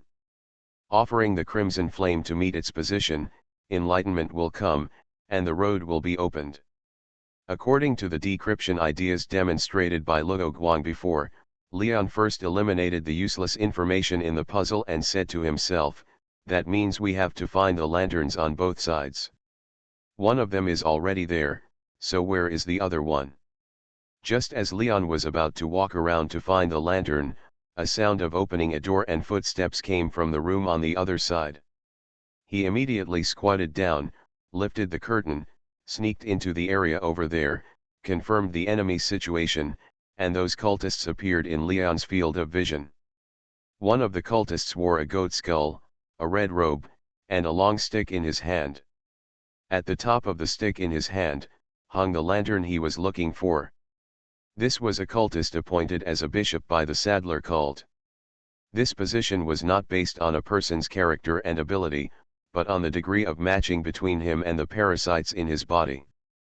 Okay, let me think of a way, Leon muttered to himself, put away his submachine gun, and took out his dagger. The enemy seemed to know the puzzle, so he carried the scarlet lantern with him. He was now worried that the enemy would run away directly, trapping him here and unable to meet up with Luo Guang and the others. This place stored a large number of wine barrels, wooden boxes and other sundries, which was just right for Leon to sneak away and solve the enemy. Xiaobai, you stay here and hide, he whispered, carefully looking up to confirm whether the enemy heard his voice. After the instructions were completed, seeing Xiaobai very obediently hiding in the room with the puzzle, Leon bent over, squatted and walked, using the wine barrel racks to cover his figure. The red-robed bishop was patrolling on the 2nd floor. He received Ramon's order to look for the enemy's traces. Leon hid behind a screen, and when the patrolling enemy left the stairs, he immediately left the screen and went to the stairs. There was a distance of 7 or 8 meters from the stairs, and there was a wall blocking it, so he still focused on hiding and did not run rashly. Walking on the stairs, he happened to see a cultist turning his head and walking to one side, so he immediately followed, stabbed the enemy's back with a dagger, and then wiped off the enemy's cervical vertebrae. After dragging the cultist's body and hiding it in a corner, he continued to move forward. But the red-robed bishop seemed to be able to sense the situation of his parasites, muttering words like spells, and commanding the surrounding men to go to the place where the cultist lost the signal. Leon looked out to confirm the situation of the cultist, and immediately discovered this problem, which made him fall into distress. His current position is connected from front to back, and there is no other way to go, so he can only improvise. The nearest cultist had just walked through the archway when Leon, who was hiding behind the door, stabbed him in the chest. He then dragged the enemy and kicked him down the stairs, knocking down the enemy who had come up, and they rolled down the stairs together. Leon pulled out his pistol with one hand and took this opportunity to shoot and kill the parasites on the fallen enemy. This allowed the red-robed bishop to confirm the approximate location of the enemy, and he immediately muttered an evil spell and asked the 2 guards around him to go and help other cultists to deal with Leon. Then, he kept muttering again, and after another round of evil spells, Leon saw the parasites in the enemy's body squeezed through the cultist's head and popped out. If the parasites in Leon's body had not been suppressed by coincidence, Leon would have felt the pain from the parasites in his body when he heard the spell. Since he had been exposed, Leon didn't care about anything and burst out with a word of madfuck. It was also the first time he saw the red-robed bishop. He didn't expect that guy could actually control the parasites and explosive insects. If he had known this, Leon would definitely set up the Springfield rifle and kill the red-robed bishop in the first time. There is no regret medicine in the world. Leon threw a grenade to block the enemy far away on the 2nd floor, and then turned over and crossed the fence on the 2nd floor and returned to the 1st floor. He landed on his legs, and did not even choose to roll to relieve the force. He took out the Springfield rifle on his back and aimed at the red bishop. The gunshot sounded, but the enemy did not fall. Seeing Leon's posture, the red bishop hid behind the wall. After the gunshot, he stepped forward and prepared to escape from the dangerous place. Damn coward! Leon had no choice but to follow over the obstacles and try to chase him, but the enemy behind him was chasing him, which put him in a dilemma. But he didn't feel embarrassed for too long, because he saw Xiaobai's figure, holding the lantern emitting crimson flames in his mouth. Well done. After getting the lantern, Leon didn't bother about how Xiaobai did it, and what about the red bishop, anyway, he couldn't get an answer. In addition, he didn't want to know the secret of Xiaobai who helped him, so as not to say the wrong thing and let Xiaobai be caught for experiments. The only thing left was the parasite enemies chasing behind. Those parasites waved their bodies wantonly, so that they didn't walk so densely. To some extent, their actions prevented them from being wiped out by a flash bomb. But this also gave Leon time to use the space difference to eliminate the enemies one by one. He kept pulling and finally eliminated the remaining enemies. It was just that the magazine that had just been compressed was emptied a few more, and he had to reload bullets next. But it happened that after solving the puzzle, he was very close to the darkroom set up by the Avengers. After hanging the Scarlet Lantern on the statue without a lantern, the mechanism was triggered, and the statue's hand automatically pressed down, and the door in the middle of the statue opened. Following his memory, he came to the darkroom, took out the Salazar family emblem given by Diego, pressed it into a hidden groove, and opened the secret door. It seemed that no one had been here for a long time, and the air was very turbid, but fortunately Diego and his team covered it with cloth to prevent the weapons and ammunition inside from being covered with dust. As the battle became more intense, Leon lacked rest time and supplies, and his physical strength began to decline, so he took this opportunity to hide in the room to rest and reload his weapon magazine. By the way, he began to miss the snacks and chocolates in Luo Guang's backpack, and licked his lips unconsciously. After the supplies were completed, Leon continued to set off and came to a relatively large room, which looked like the office of the wine cellar manager or the binding room. The chandelier in the room was in the style of the emblem of the Church of Light, and there were a lot of sundries, which looked easy to hide people. Leon saw the open window at first glance, as if someone had just left there. He was thinking about checking the situation over there when he heard Xiaobai barking behind him. "Leon, long time no see." Ada appeared from behind Leon with a weapon and glanced at Xiaobai. Her pistol was called Blacktail, which was modified from the G17 pistol. The overall performance was balanced. Although there were no outstanding features, it was small and convenient, suitable for agents like her. Seeing Ada, Xiaobai didn't show his teeth and put on a fighting posture, but hid at Leon's feet and shouted a few more times. "Stand still, Leon." Seeing Leon want to turn around, Ada immediately took a step forward. Although what she said was mandatory, her tone was soft, and she didn't seem to care about Leon's resistance. As she said that, Ada deliberately walked to the left rear of Leon, so that Leon, who looked back slightly, could see her face and the weapon in her hand clearly. "What? You don't want me to do it for real, do you?" This shows that Ada didn't really want to be an enemy of Leon. As she said that, Ada approached Leon, but she didn't put the gun close to Leon's back to prevent him from taking the gun.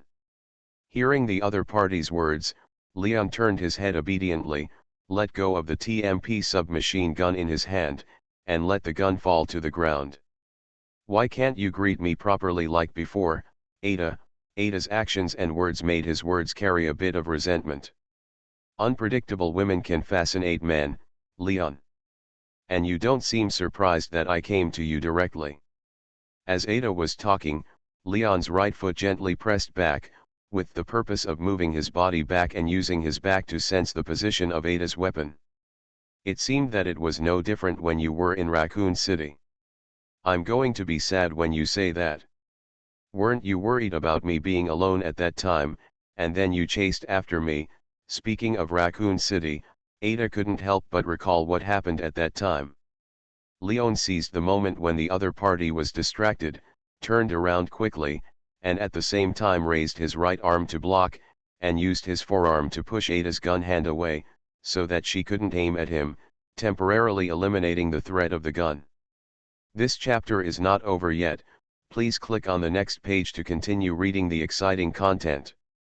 In order to really eliminate the threat, he quickly caught up with the holster of Ada's weapon with his left hand, turned around and pulled it in front of his body, closing the distance between the two sides and making her lose her center of gravity.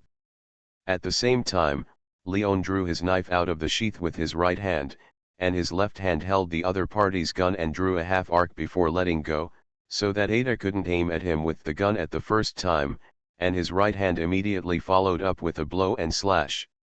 The knife went straight to Ada's neck. It seemed that he was somewhat angry in this attack.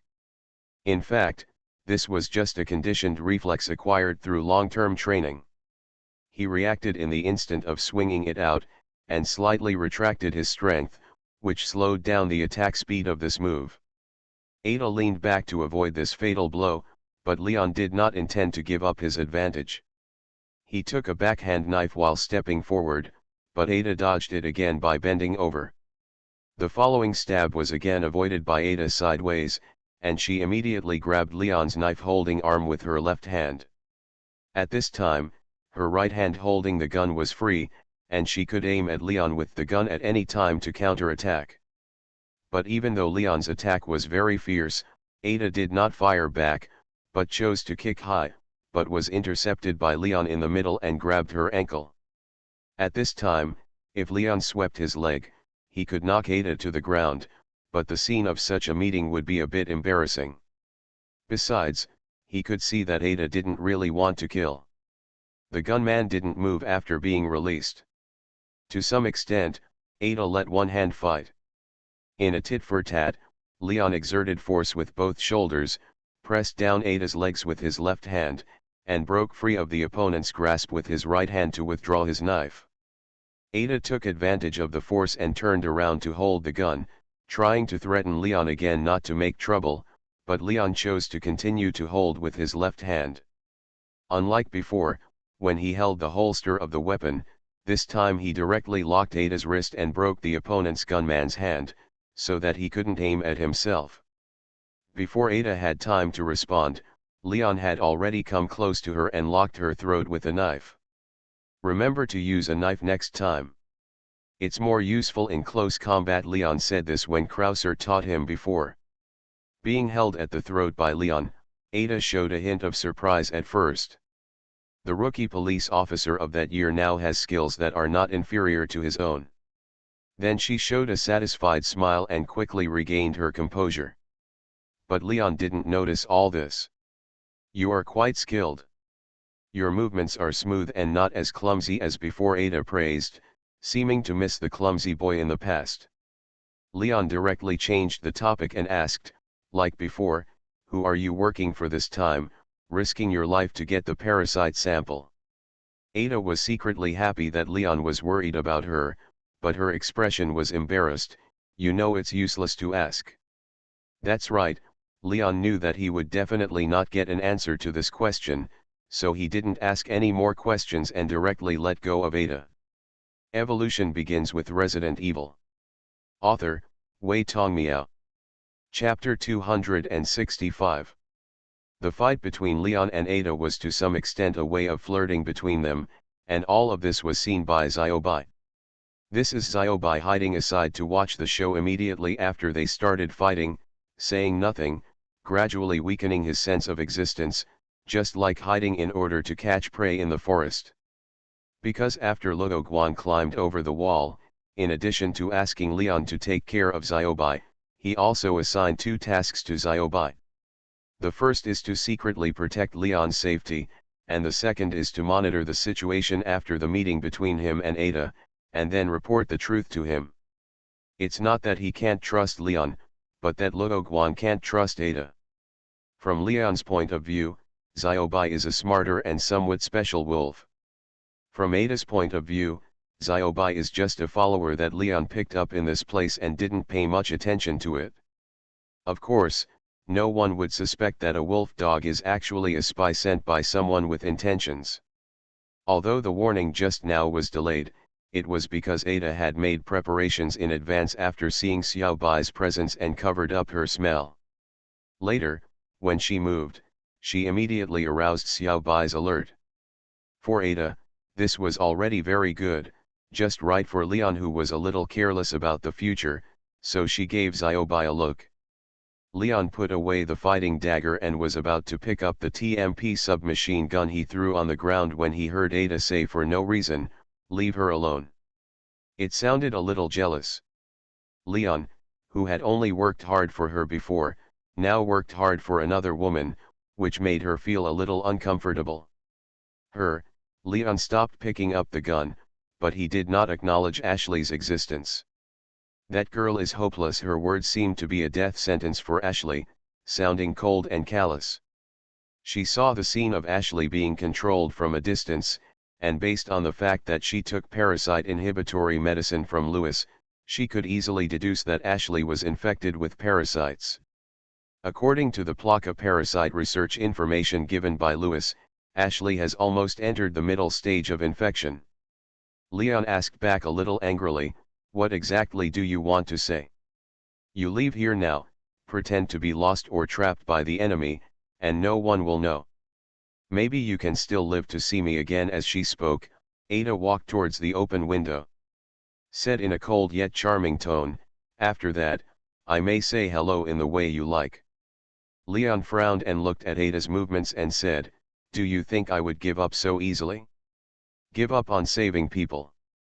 I didn't give up protecting you in Raccoon City because of difficulties." This was Leon's subtext. Yes, of course, Aiden knew what kind of person Leon was and smiled. Leon picked up the weapon on the ground, turned around, and saw Ada leaning against the window. The moonlight smeared on Ada's face, seeming to melt the frost on her face. But your traveler is not an ordinary person. Even if he is alone, he may not be able to complete the task. After the private matter was settled, Ada began to change the topic. This was her main purpose in finding Leon. With her previous experience, Ada gave up the idea of observing Luo Guang from a distance, but the battle traces left behind where Luo Guang walked became a clue for her to refer to. The traces left at the scene made her even more fearful. These reminded her of her current employer, Wesker. It is not an easy task to fight with a knife in close quarters with enemies whose physical abilities are different from ordinary people, so Leon only dares to play with his dagger when he is sneaking. My teammate is nothing special. He is just a person who escaped from Raccoon City. Really? But according to my investigation, he is a former Umbrella intelligence officer. After escaping from Simmons, she immediately searched for information on Luo Guang in order to avoid making the same mistake again. What surprised her the most was that she had lived in Raccoon City for a period of time because of the G virus, and had investigated all the personnel in Umbrella's Raccoon City branch in advance, but she had never known that there was such a person. I know Leon did not reveal any more information. This puts Ada in a dilemma. Leon may have discovered his purpose and remained tight-lipped and did not reveal more information about Luo Guang. You know his mission is not just to save the girl. If you want to drive a wedge between us, I advise you not to waste your efforts. No, I just want to remind you to be careful. He and you are not on the same journey, but more similar to me. What do you mean? Leon, who took a step closer to Ada, looked like he couldn't leave until Ada made it clear. Ada has no intention of leaving now, although she is in a position where she can leave at any time. Organization X, a global secret organization, and he is serving that organization. By the way, that organization is not a peace-loving organization, so don't pursue it, otherwise you will only die, and you will also kill the girls named Shirley and Claire. Leon's level of trust in Luo Guang worried her, so she had no choice but to reveal some information, but what she added later was more like a warning. Did Luo Guang tell you why he wanted to arrest me? You are suspected of kidnapping the president's daughter.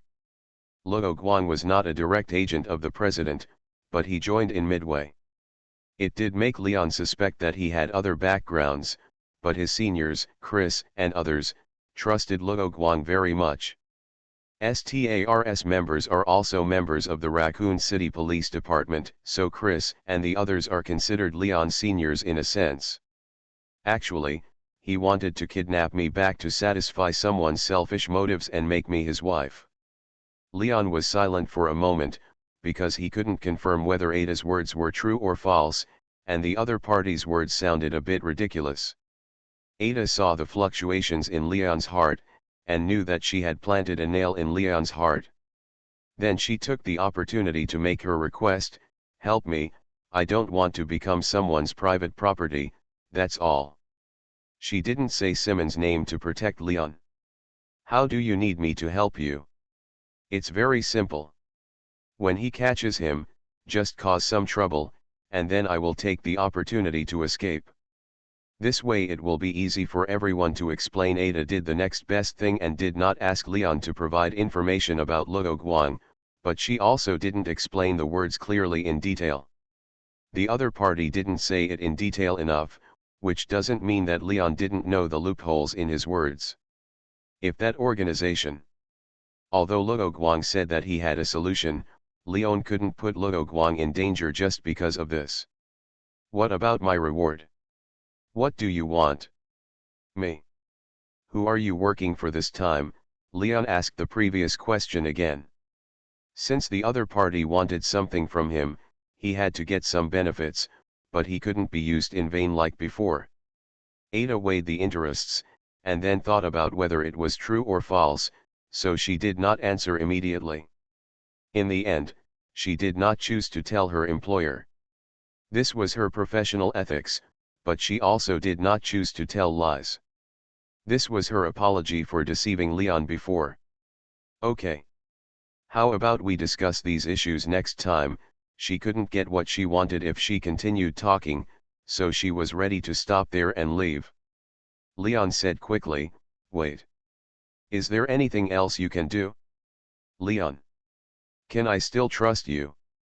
Ada didn't answer, with a smile on her face, then jumped out of the window, borrowed the hook rope and left here. "Well." Looking out the window, Leon sighed, then took Xiaobai and continued to set off. Just when Leon had just finished the stealth game in the wine cellar, Luo Guang had already comforted Ashley and was about to take her back to find Leon. The fire caused by the cultists did not spread. It should be that fire prevention measures were taken between the two sides. He and Ashley later heard the sounds of cultists coming from next door, and they might be putting out a fire. The walls are made of stone.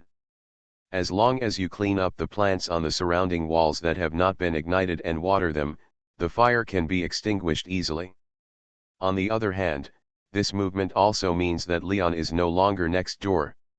As for Leon being killed by the enemy, Luo Guang would not believe it. Therefore, Luo Guang and the two didn't talk anymore, and first went to confirm whether the switch of the iron fence door was on this side. For him, it would be easier to follow Lion's route and meet up with him. After leaving the message in the room, they left the room but did not immediately go down the stairs. He was worried that something might happen to Ashley if she ran away alone, so he chased her all the way without carefully checking the terrain. Looking back now, he immediately understood that this was the garden of the castle, and because of the bad taste of the third family owner, it was made into a simple maze. But it wasn't a big problem. Luo Guang stood on the second floor and took a few glances, and quickly confirmed the general route. He also saw that there were switches on the 3 small watchtowers built in the garden, but he didn't know that they were turned on to go to the ballroom. The door over there, or the iron gate that separated Ashley. He was more inclined to the former, otherwise when he was talking to Ashley alone in the room, the fire brigade cultists who did not understand the style would have come to disturb him. "What should we do now? I see there is another door in the room just now. Maybe Leon took a detour from there," Ashley suggested. Luo Guang looked at Ashley and replied, "According to the map, there is a way around it, but he must at least break through the enemy blockade on the outer fortress wall. We don't have much time, so we can only move on first." "Are we ignoring Leon? He has to deal with so many enemies by himself." "We are the same. But I believe in him. As long as he breaks through the enemy's blockade and gets around, he will soon be able to follow us," Luo Guang replied. Ashley understood Luo Guang's intention of making this arrangement, but she felt a little embarrassed. "Okay, this will save more time. Let's go, follow me. If an enemy appears behind you, remind me because there are too many twists and turns in the garden." Luo Guang did not pull out his pistol this time, but held a shotgun. "Go ahead." Speaking of which, Luo Guang gained an ecological transformation ability when he fused with the T. Veronica virus. One way to use this ability is to infect plants with the T. Veronica virus, and then gain control for about 1-10 minutes based on the energy in the infected plants. Therefore, this kind of garden is very suitable for Luo Guang to use this ability, and he can eliminate all the enemies hiding in the garden in advance. Moreover, the released T. Veronica virus is ineffective against humans, and there is no fear of accidentally hurting Ashley, but the problem is that this kind of thing that looks like a superpower is not suitable for Ashley to see, unless Luo Guang plays a full set of tricks and controls the plants to cause trouble for himself, but that would be putting the cart before the horse. This chapter is not over yet, please click on the next page to continue reading the exciting content. Therefore, the two had to walk through every intersection carefully, trying to climb up one of the watchtowers and open the mechanism above, but this plan was ruined by the crows. As the crows' cries echoed in the garden, Luo Guang and his friends soon heard the barking of dogs, and the voices were full of ferocity. The barking sound scared Ashley. "That's right," Luo Guang turned around and handed the dagger to Ashley, "Take it for self-defense." Looking at the dagger that had stabbed Luo Guang before, Ashley's face changed several times, and finally nodded to take the dagger and put it back into the scabbard at her waist. When a dog reaches the limit of its physical body, its running speed can be much faster than that of a human. Although its overall endurance is not as good as that of a human, it does not need to run long distances in this garden, so these hounds raised by Ramon in the garden can give full play to their abilities. Of course, all these hounds have Plaka parasites implanted in their bodies. And because hounds can't speak and don't despise Ramon, a dwarf, they are also deeply loved by Ramon. Compared with ordinary black-robed cultists, their status is higher. The crow's cry alerted these hounds, and they directly broke through their iron cages and kennels, stepped into the garden, and began to look for traces of prey. However, these hounds all have a problem, that is, they can't climb stairs. In order to have a panoramic view of the garden, the third owner built the watchtowers at a height of 2.5 stories, which allowed Luo Guang to attack the hounds from a high position. The effective range of the weapon in his hand is enough to cover 1/3 of the garden. Although it seems a bit insufficient, there is a watchtower where the crows are calling. Since the hounds are alerted by the crows' calls, they will naturally go to the place where the calls are made to check. So Luo Guang only needs to stay on the stage and wait for the opportunity, and then he can easily deal with the enemy from a high position. While Luo Guang dealt with the barking parasite hounds below, Ashley was not idle either. She immediately investigated the watchtower and pulled down the conspicuous switch. Under the cover of the gunshots, the sound of the mechanism being activated was not heard by Ashley, but she noticed with her sharp eyes that one of the 3 rolled-up flags above the door to the ballroom was opened, revealing the unique pattern inside. There happened to be 3 watchtowers, which made Ashley immediately understand how to solve the puzzle of opening the door. Evolution begins with Resident Evil. Author, Wei Tongmiao. Chapter 266. Due to the structure of their bodies, although the parasites also parasitize the spine of these hounds, it is easier for them to attack from a high position than humans, and they can kill them with one shot. Ramon naturally sensed that his pets were being killed one by one, and immediately sent the cultists who were responsible for feeding the hounds to come and command the hounds. The plan was simple. There was only one ladder to go up and down the watchtower. It seemed that Luo Guang and his companions were invincible, but from another perspective, they were trapped to death on it, and time was exactly what Luo Guang and his companions lacked the most.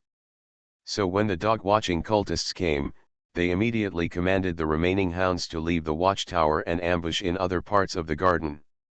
At the same time, they also picked up the crossbows in their hands and attacked Luo Guang on top of the watchtower.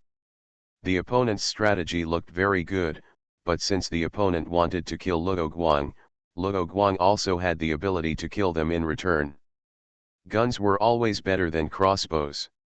What's more, for Luo Guang, he could catch the crossbow with his bare hands and throw it back. This can be covered up by quick eyes and hands and coincidence, and there is no need to worry about Ashley knowing. Just as Luo Guang was shooting at the cultists with a smile on his face, the backup arranged by Ramon also quietly arrived at the garden, lurking in the dark, waiting for Luo Guang to feel that he had won and began to relax. The last cultist was left, and Luo Guang fired a gun, but he dodged it directly with his left foot, and then hid behind the plant wall. Luo Guang moved his weapon to aim and shot blindly through the plant wall. This was the moment when Ramon expected Luo Guang to relax, so he immediately let the backup attack. This backup was also a Plaka parasite, but this parasite was in a state of being separated from the host. Like the one Luo Guang had seen before, it crawled with multiple legs like a spider, and had a tail that was raised like a scorpion. This tail is the parasitic organ of the parasite, which contains several tentacles that can pry open the enemy's mouth and nose, inject anesthetics and muscle softeners, and then allow its main body to drill into it better. The original hosts of these Plaka parasites are no longer suitable for their growth needs. In order to find a better host, they evolved the ability to act independently and hunt. The outer wall of the watchtower is not smooth, so it can easily climb up the watchtower. Seeing Luo Guang's figure, the Plaka parasite was very excited. A perfect host for it was right in front of it. But the parasite never expected that it was not its prey that disturbed its good thing, but Ashley, who already had a parasite in her body. The Plaka parasite just jumped onto the fence of the watchtower and bumped into Ashley. Out of Ashley's instinct to hate insects, she screamed and pulled out the dagger given to her by Luo Guang, and stabbed the parasite with her eyes closed. As luck would have it, when the Plaka parasite attacked, it had a movement of lifting its front half and then pouncing, which just exposed the weakness of the eyeball under its abdomen. Ashley's closed eye hit the weak spot of the Plaka parasite, killing it in one move. When Luo Guang turned around, he had already noticed the enemy jumping onto the fence. Just as he was about to turn around, he was stunned by Ashley's sonic attack. In order to ensure that he did not miss the enemy's footsteps, Luo Guang did not reduce the sensitivity of his ears. Ashley's scream made his ears a little confused. Although Ashley only solved the enemy by accident, Luo Guang would not give up this opportunity to increase Ashley's confidence. He said, "Well done, but don't scream so loudly next time, and remember to take the knife back." After Ashley stabbed the parasite with a knife, she directly pushed the knife and the parasite under the watchtower, so Luo Guang said so. Seeing Luo Guang rubbing his ears, she also understood that the scream behind Luo Guang just now also affected Luo Guang. Luo Guang looked down along the fence and made sure that there was only one parasite out of the body before he led Ashley down the watchtower. As for the last cultist, he had already fallen behind the plant wall. Then, he took Ashley to pick up the dagger from the pool of liquid parasites, wiped it with leaves, and continued to go to the other two watchtowers to open the mechanism. Those hounds that survived before chose to ambush at the corner or hide behind the plant wall to break through the wall to attack Luo Guang and the others, but they all failed. Now everything is open. Ashley pulled the last switch and turned to look at the door of the ballroom. The 3 flags above the door had been put down, and the door opened after a burst of mechanical noise. As the door opened, the cultists inside rushed out. Not only that, the mechanical door that separated Ashley before was also opened. The cultists who put out the fire received Ramon's latest order to abandon Leon and surround Luo Guang and the others instead. After doing these things, Ramon went to find Leon, who had just arrived at the fortress area of the city wall. There were large loudspeakers like megaphones installed in various places in the castle, which could convey Ramon's orders to various places in the castle. Taking advantage of the report of the arrival of the cultist Leon, Ramon also picked up the microphone of the large loudspeaker in the direction of the city wall and said, "Hey, Mr. Kennedy, where is your female companion? She said she didn't want to see you, a short guy, anymore." Leon's words made Ramon's blood pressure rise, and he couldn't help but want to block out the voice of the cultist closest to Leon. But it was better than Luo Guang's nagging, so Ramon didn't block it, but Leon didn't know this. He used the Springfield rifle to kill the enemy with one shot, and then broke the chains on both sides of the suspension bridge, clearing the way for himself. This chapter is not over yet. Please click on the next page to continue reading. However, Ramon didn't come to the door to chat with Leon at this time. Ramon, who was not very smart, thought of another plan and said directly, "Haha. Do you want me to tell you what happened after the girl left?"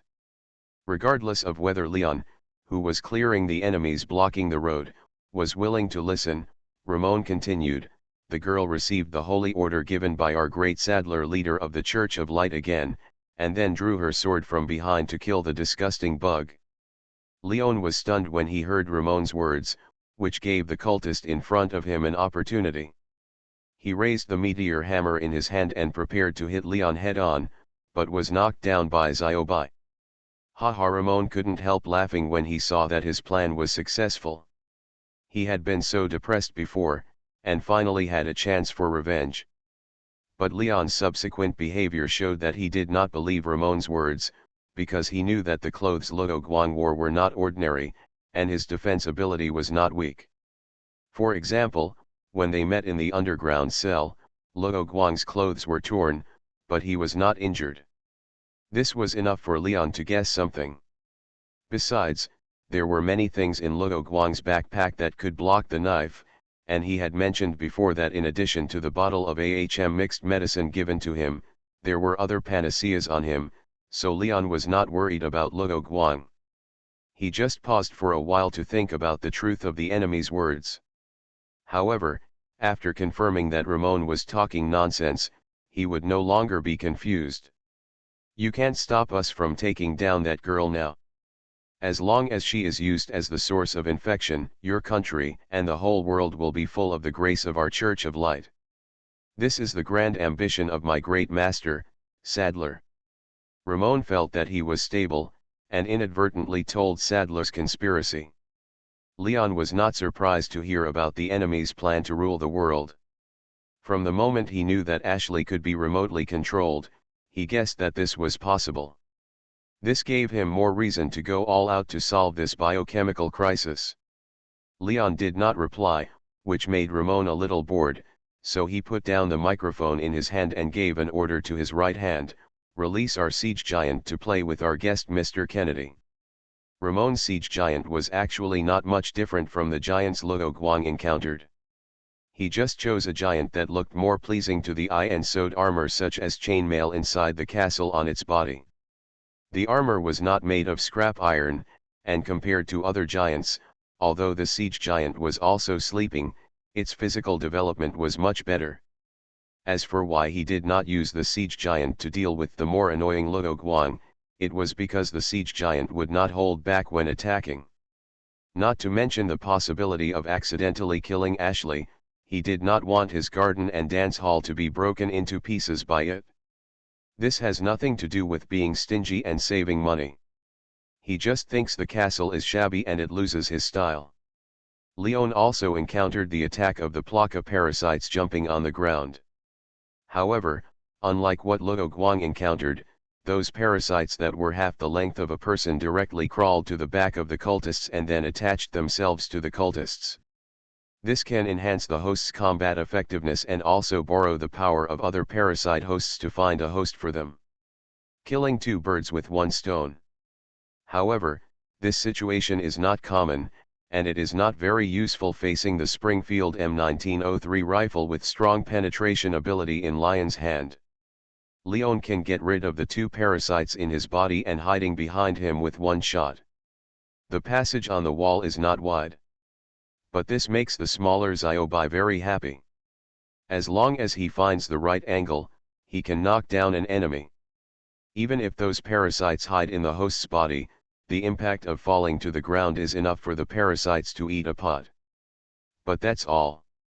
Those adults will recover soon, abandon their hosts, and then climb up the city wall, using the short survival time after leaving the host to find a new host. This is why Leon found that there were too many parasites running around, which made him quickly use up the magazine of the Springfield rifle. Now he either cuts out other weapons or can only shoot one bullet at a time. Missing the time when someone helped to load the bullets, Leon chose to take out his TMP submachine gun and continue to set off. For Leon, since the enemy can control Ashley, they can also control themselves, so it is better for him to meet up with Luo Guang and others as soon as possible. With Ziobi opening the way and his shooting skills, the road ahead is smooth and there is no particularly troublesome situation. Until the giant appeared on the high platform inside the castle, Leon had to stop his steps and decided to find a safe place to load the magazine of the Springfield rifle. The giant was not close to him, and he was wearing armor. The bullets fired by other weapons except the Springfield rifle could only scratch his itch, so Leon immediately hid in the fortress on the wall and put his submachine gun on the ground beside him to attack the cultists who ran over. The siege giant, which originally had no long-range attack means, was trained by Ramon and finally learned a long-range attack skill, throwing stones. Unlike a child throwing small stones, the stones thrown by the siege giant were not much different from those thrown by a catapult, Except that the accuracy was a bit poor, and the cultist who rushed to Leon's position was hit by accident. I hope this place is strong enough. Since they were all loading bullets, Leon directly loaded all 3 rifle magazines, and at the same time he was thinking about how to solve this problem. This chapter is not over yet, please click on the next page to continue reading the exciting content. The giant was fully armed from head to toe, especially the chest area was piled with several layers of armor, so Leon could only retreat to the second best, focusing on repelling the giant, and rushing to the other side and entering the castle. Inside, the giant could not use his huge body. The cultist rushed into the bunker with a ghost cry, and Leon, who was squatting, immediately picked up the submachine gun beside him and killed another enemy with a bang.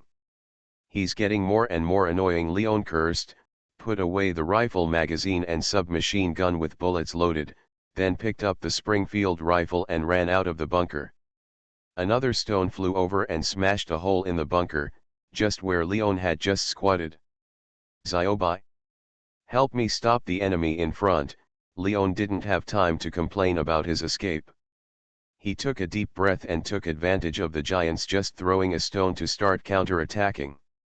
He stood still with the gun, aimed, and pulled the trigger. Lion's movements were very standard and done in one go. Then he exhaled the turbid air in his chest and ran again. The bullet cut through the air and hit the giant's exposed chin, making him stagger, but the parasite quickly repaired the giant's wound. The siege giant attacked again, but the aim was still off, and the flying boulder hit 5 or 6 meters in front of Leon. The flying debris cut Leon's left arm, and some blood flowed out, but Leon didn't care. Instead, he shouted Ziobai's name. But Ziobai didn't respond. It fell under the wall with the cultists. Leon hurried over, but the dust was floating below, and he couldn't confirm the situation for a while. The siege giant would not wait for Leon, and had already turned around and picked up another stone. Damn it, this was the nth time, Leon cursed. He took a few steps back, took a run up, jumped over the collapsed wall, and rushed into another fortress, with only 2 sections of the wall left to the castle entrance on the other side. He had no time to miss Ziobai, who had helped him so much, and could only continue to move forward with the intention of revenge for it. You are listening to Novels at Bless Up channel. Wish you happiness and luck. Please subscribe to receive new novels. How do you feel about this novel? Please like and leave a comment. Evolution begins with Resident Evil. Author, Wei Tongmiao. Chapter 267. Ziobai, who was hit by the stone, fell to the bottom of the wall with other cultists as the wall collapsed, and the stones produced by the collapse also fell down, directly knocking Ziobai unconscious. This was the first time that he was defeated in a fight since being rescued by Luo Guang. Ziobai shook his head, stood up on the rubble, and shook the stones on his body. At this time, all the wounds on his body had recovered, and he quickly realized that it was the stone thrown by the giant that hit him. Ziobai felt ashamed to be defeated by his former defeated opponent. Although Luo Guang was the main force to solve the giant that time, Ziobai gave half of the credit to himself in his heart. Looking at the siege giant showing off his power on the high platform, Ziobai felt unhappy, and after repairing a large number of wounds, he felt hungry. Therefore, the next choice was very simple, to avenge himself and eat his fill. The iron sheet on the siege giant looked much tastier than the bear trap, at least there was no rust smell. Thinking this way, Ziobai ignored Leon's worry and ran to the platform. However, the parasites in the cultists who fell down with Ziobai didn't think so. They got rid of their original hosts and set their sights on Ziobai. Ah! Ah! Boom! Ziobai's cry was covered by the sound of the giant's stone, so Leon couldn't hear Ziobai's voice. Its cry probably meant a good dog doesn't block the road, but the parasites couldn't hear the meaning of the wolf's cry, and they rushed to Ziobai in a swarm. Now they had to seize the time to parasitize the only ownerless host in front of them. Xiaobai was because Luo Guang taught him not to eat anything randomly, and those parasites didn't look like good things, so he warned the parasites to get out. But the attacking posture of the parasites made Xiaobai, who was already angry, explode directly. In order to defend his position in the food chain, Xiaobai lifted the restrictions and ate the parasites one by one. The vitality of the subordinate Plaka parasite is very tenacious, but it has no ability to lay eggs, so all the parasites that Xiaobai has eaten are dead. The parasites that enter Xiaobai's stomach can't make any waves. They are quickly melted by the gastric juice that can melt steel, and then their nutrients are absorbed by Xiaobai without any waste. Awu Xiaobai cried out comfortably, and then his voice was covered by the giant's stone again. The siege giant was remembered by Xiaobai again because he interrupted his powerful cry. Without further ado, Xiaobai ran to the high platform where the siege giant was. Using the sharpness of his claws, he ran directly on the outer wall and jumped in front of the siege giant, making a low roar. The siege giant was holding a stone and was about to hit Leon, but he saw the little guy blocking him. After a moment of hesitation, he raised his foot and kicked it like a fly. Xiaobai didn't dodge, and bit the giant's stinky feet with a big dog head move, and the giant couldn't stand and fell to the ground. This time, Xiaobai didn't spit out the meat, probably because of the iron on his feet. He felt that the food he bit into his mouth was a bit delicious. And with this bite, Xiaobai didn't feel full at all, but felt even hungrier. There seemed to be a voice in his heart telling him to eat more. As for eating, Xiaobai naturally wouldn't resist. Obeying his inner desire, Xiaobai continued to attack and gnaw on the steel and sturdy body of the giant. The giant rolled on the ground after being bitten by Xiaobai, waving his hands, trying to drive away Xiaobai, who was biting everywhere on his body. In the distance, Leon was hiding in the bunker, waiting for the next stone from the giant, and then set off again, but he observed that the siege giant fell on the platform at some point. What's going on? Crazy. Just as Leon was thinking about this, the cultists came again, interrupting his train of thought and asking him to focus back on the cultists and other enemies. The giant's counterattack was in vain. Xiaobai's small size and speed made it as annoying as a fly or mosquito when facing the giant. When the giant found that he had been bitten somewhere and was about to slap it, Xiaobai had already run to another place to bite off a piece of meat with a metal sheet. The parasites continued to repair the giant's wounds, allowing Xiaobai to occasionally eat a piece of tender meat, which made him even happier. After dealing with the cultists, Leon still did not wait for the stone of the siege giant, so he did not wait any longer and set off directly. After a while, he saw that the gate to the castle was closed, and there were still a few cultists waiting in front of the door. Now it's my turn. Leon loaded the cannon beside him with shells, and then turned a steering wheel next to him to rotate the angle of the cannon's aiming. He was the only one here, and he needed to take care of a series of operations including loading shells, so Leon did not aim the cannon at the position of the high platform giant, but at the gate to the castle. The cannon sounded and opened the gate directly. The road is clear. Leon breathed a sigh of relief. It was too troublesome to use a cannon alone, and he didn't want to do it again. On the other side, with the sound of Leon's cannon, Xiaobai also solved the siege giant, eating the entire giant and the parasites in its body. At this time, Xiaobai finally felt full, and it was the kind of fullness that comes from eating too much. He didn't feel it when he was eating, but he felt very uncomfortable not long after he stopped. There was too much energy in the body, making Xiaobai worried that he would burst. It was fine when he didn't have this idea, and he could barely stabilize the energy in his body, but when this idea came to his mind, he felt a little out of control and quickly sent a message to Luo Guang for help. And Luo Guang has always been paying attention to Xiaobai's situation. Although he has never experienced overeating, he still has a way to solve Xiaobai's problem. Just get bigger. He never thought that Xiaobai's suddenly enlarged wolf head was a flash in the pan. On the contrary, Xiaobai is in an abnormal state now, and the energy in his body has been at a low level. Simple words made it easy for Xiaobai to understand. It also thought of its own big dog head skill, and couldn't help but start thinking about getting bigger. The energy was still running wild, flowing evenly throughout the body. A whoop! A long howl attracted the attention of Leon, who was about to enter the castle. He looked back at the location where the sound came from. A majestic white wolf appeared on the high platform, raising its head to the bright moon in the sky and swearing its strength.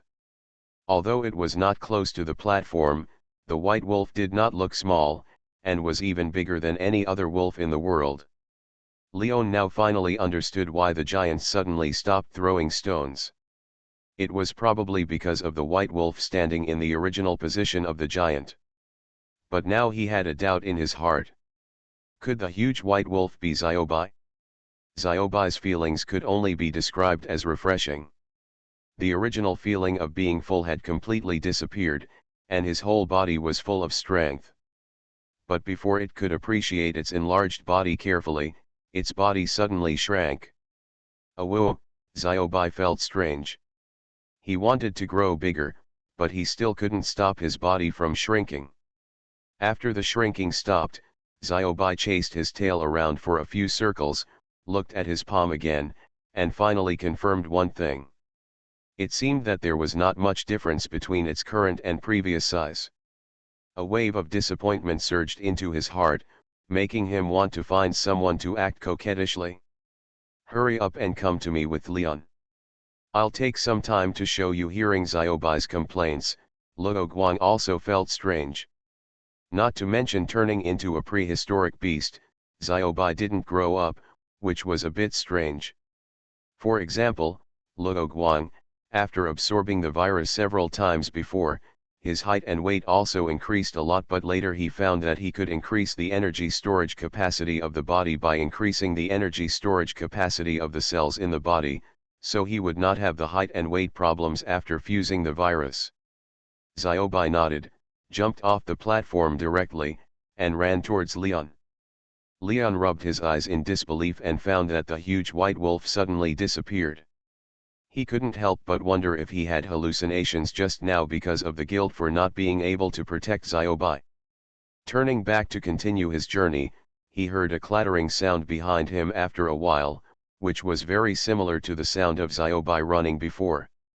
Turning his head, he saw Xiaobai rushing over and knocking him down. Xiaobai, I'm glad you're okay, but your strength seems to have increased a lot. It's not that Leon didn't react to catch Xiaobai, but he didn't catch Xiaobai. No wonder none of the cultists could withstand Xiaobai's impact. Woof woof woof, Xiaobai spit on Leon's handsome face. Leon held Xiaobai, thinking that Xiaobai suddenly became heavier, and put it on the ground, saying, "Okay, we still have a mission." Xiaobai wagged his tail, nodded, and followed Leon's pace. "Hey, Leon, are you there?"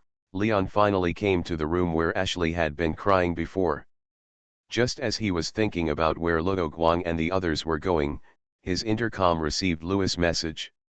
Leon asked unhappily, "Louis, where are you?" "Sorry, I messed up." "Come and save me, Prince Charming." "Then wait to be trampled to death by the horse." Leon had accumulated a lot of anger along the way. Louis said aggrievedly, "Don't be like this, I'm in the ballroom now. The ball is about to start, and it won't wait for anyone. Come and save me."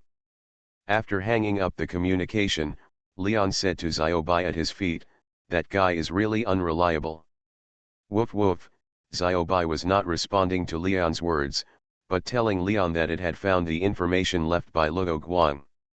It was a wooden sign placed on the ground, which read, "Let's go first and go to the throne room along the atrium. Louis has disappeared, let's go to Ramon first to see if we can get information from him." It was placed on the ground on purpose, anyway. Luo Guang told Xiaobai about it, and then Xiaobai would naturally guide Leon to see the sign. On the other side, Luo Guang and Ashley came to the hall and encountered a somewhat troublesome puzzle. This puzzle was not difficult. A chimera statue with 3 heads missing obviously told Luo Guang and the others what to do. This hall connects 4 places, namely the night hall, the banquet hall, the library, and the ballroom, and Luo Guang and his team need to go to the ballroom, and then pass through the antechamber to reach the throne room. Now that Louis cannot be contacted, they can only find another way to find the research room that may be hidden in this castle. The reason why they have to go to the throne room is that Luo Guang hopes to catch Ramon and interrogate Sadler. Ramon still retains his mind and original personality, otherwise he would not be able to torture him. Of course, it would be the best if Luo Guang could meet Louis on this road. He didn't ask Louis more questions because of the parasite inhibitor in his hand, but since that guy was so unreliable, Luo Guang couldn't let him drag it on any longer and was ready to show his hand. This chapter is not over yet, please click on the next page to continue reading the exciting content. What's wrong? Ashley saw Luo Guang suddenly stop, thinking that another cultist appeared, and asked hurriedly. Luo Guang shook his head to indicate that it was okay, he just stopped because of Xiao Bai's matter. At this time, the two came to the banquet hall and soon saw one of the golden statue heads they were looking for, the snake head, and the rest were the lion head and the sheep head. But the third Salazar family owner would not let Luo Guang and the others get the snake head so easily, so the snake head was placed in the fence and installed on the head of a snake statue, like a specimen, with a sign saying "Watch and don't move." Ashley saw that there were no cultists around and it was not easy to hide people in the bright light, so she took the initiative to leave Luo Guang's side and check around to see if there were any puzzles left. Luo Guang did not walk around, but looked at the entire banquet hall. According to their previous ideas for solving the problem, the puzzle and the decryption mechanism should not be too far apart, so he first took a general look at the overall situation.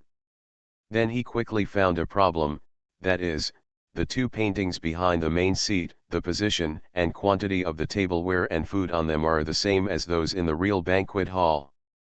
Luo Guang walked to one of the positions and looked at it. All the tableware on it was welded on it. The food was fake and the cups were empty. It seems that these are the decryption mechanisms. Well, Luo Guang, I didn't find the puzzle this time. Ashley came back from a circle and said to Luo Guang. Luo Guang told Ashley his idea and asked Ashley to sit in one of the positions. The tableware on this position was exactly the same as the one in the portrait of the Queen dining. He walked to another position, which was the same as the one in the portrait of the King. What should we do next? Ashley and Luo Guang were separated by a distance, so she asked in a slightly louder voice. Luo Guang looked at the things on the table and pressed the dinner bell, which made a crisp sound. Ashley followed Luo Guang and did the same action. A few seconds later, the fence surrounding the snake head was lowered. After taking the snake head, Luo Guang and the others continued to look for the head in another place. Ashley looked at Luo Guang, who was skilled in decryption, and asked curiously, Luo Guang, have you performed many such tasks? The kind that requires decryption everywhere? No, I usually use brute force to crack the decryption when I encounter it. Luo Guang shook his head. If Ashley was not around, he would have kicked the wall of the hall directly and would not have had to find the 3 heads to open the mechanism. Well, I saw that you were so skilled, and I thought you were used to decryption. The two chatted briefly and left the banquet hall, just in time to run into Leon, who came to the puzzle in the hall. Evolution begins with Resident Evil. Author, Wei Tongmiao. Chapter 268. Leon, you're fine. Although Leon looked a little embarrassed, he was not seriously injured and seemed to be in good condition. When Xiaobai saw Luo Guang, he immediately screamed, hugged Luo Guang's calf with his front legs and cried. Ashley was about to pick up Xiaobai curiously. She wanted to comfort Xiaobai, but was caught off guard by Xiaobai's weight and almost failed to pick up Xiaobai. Maybe the fight just now was a bit intense. Leon helped Xiaobai hide those things. Ashley didn't go into details. Oh, so I probably cried because I was tired. Leon nodded, turned to Luo Guang and said, Luo Guang, Lewis has contacted me and asked us to go to the ballroom to find him. Received, we are decrypting it now, otherwise we won't be able to go to the dance hall. As he said that, Luo Guang installed the golden snake head on the stone statue in the hall. There are still 2 heads. Let's divide our troops into 2 groups, Leon suggested after taking a look at the stone statue. Luo Guang nodded and said, I'll go to the Knight's Hall, and you take Ashley to the other room to look for her. No, you are responsible for protecting Ashley. Leon shook his head and explained, Ashley and I both have parasites in our bodies. If we act together and something goes wrong, no one can help. But if you are alone, it's okay, the parasite in me developed much later than the one in Ashley. In this case, you take it with you. Ashley did not interrupt and watched Luo Guang and Leon arguing. She didn't feel that she was disliked by the 2 of them, they were just discussing a plan that could best protect themselves.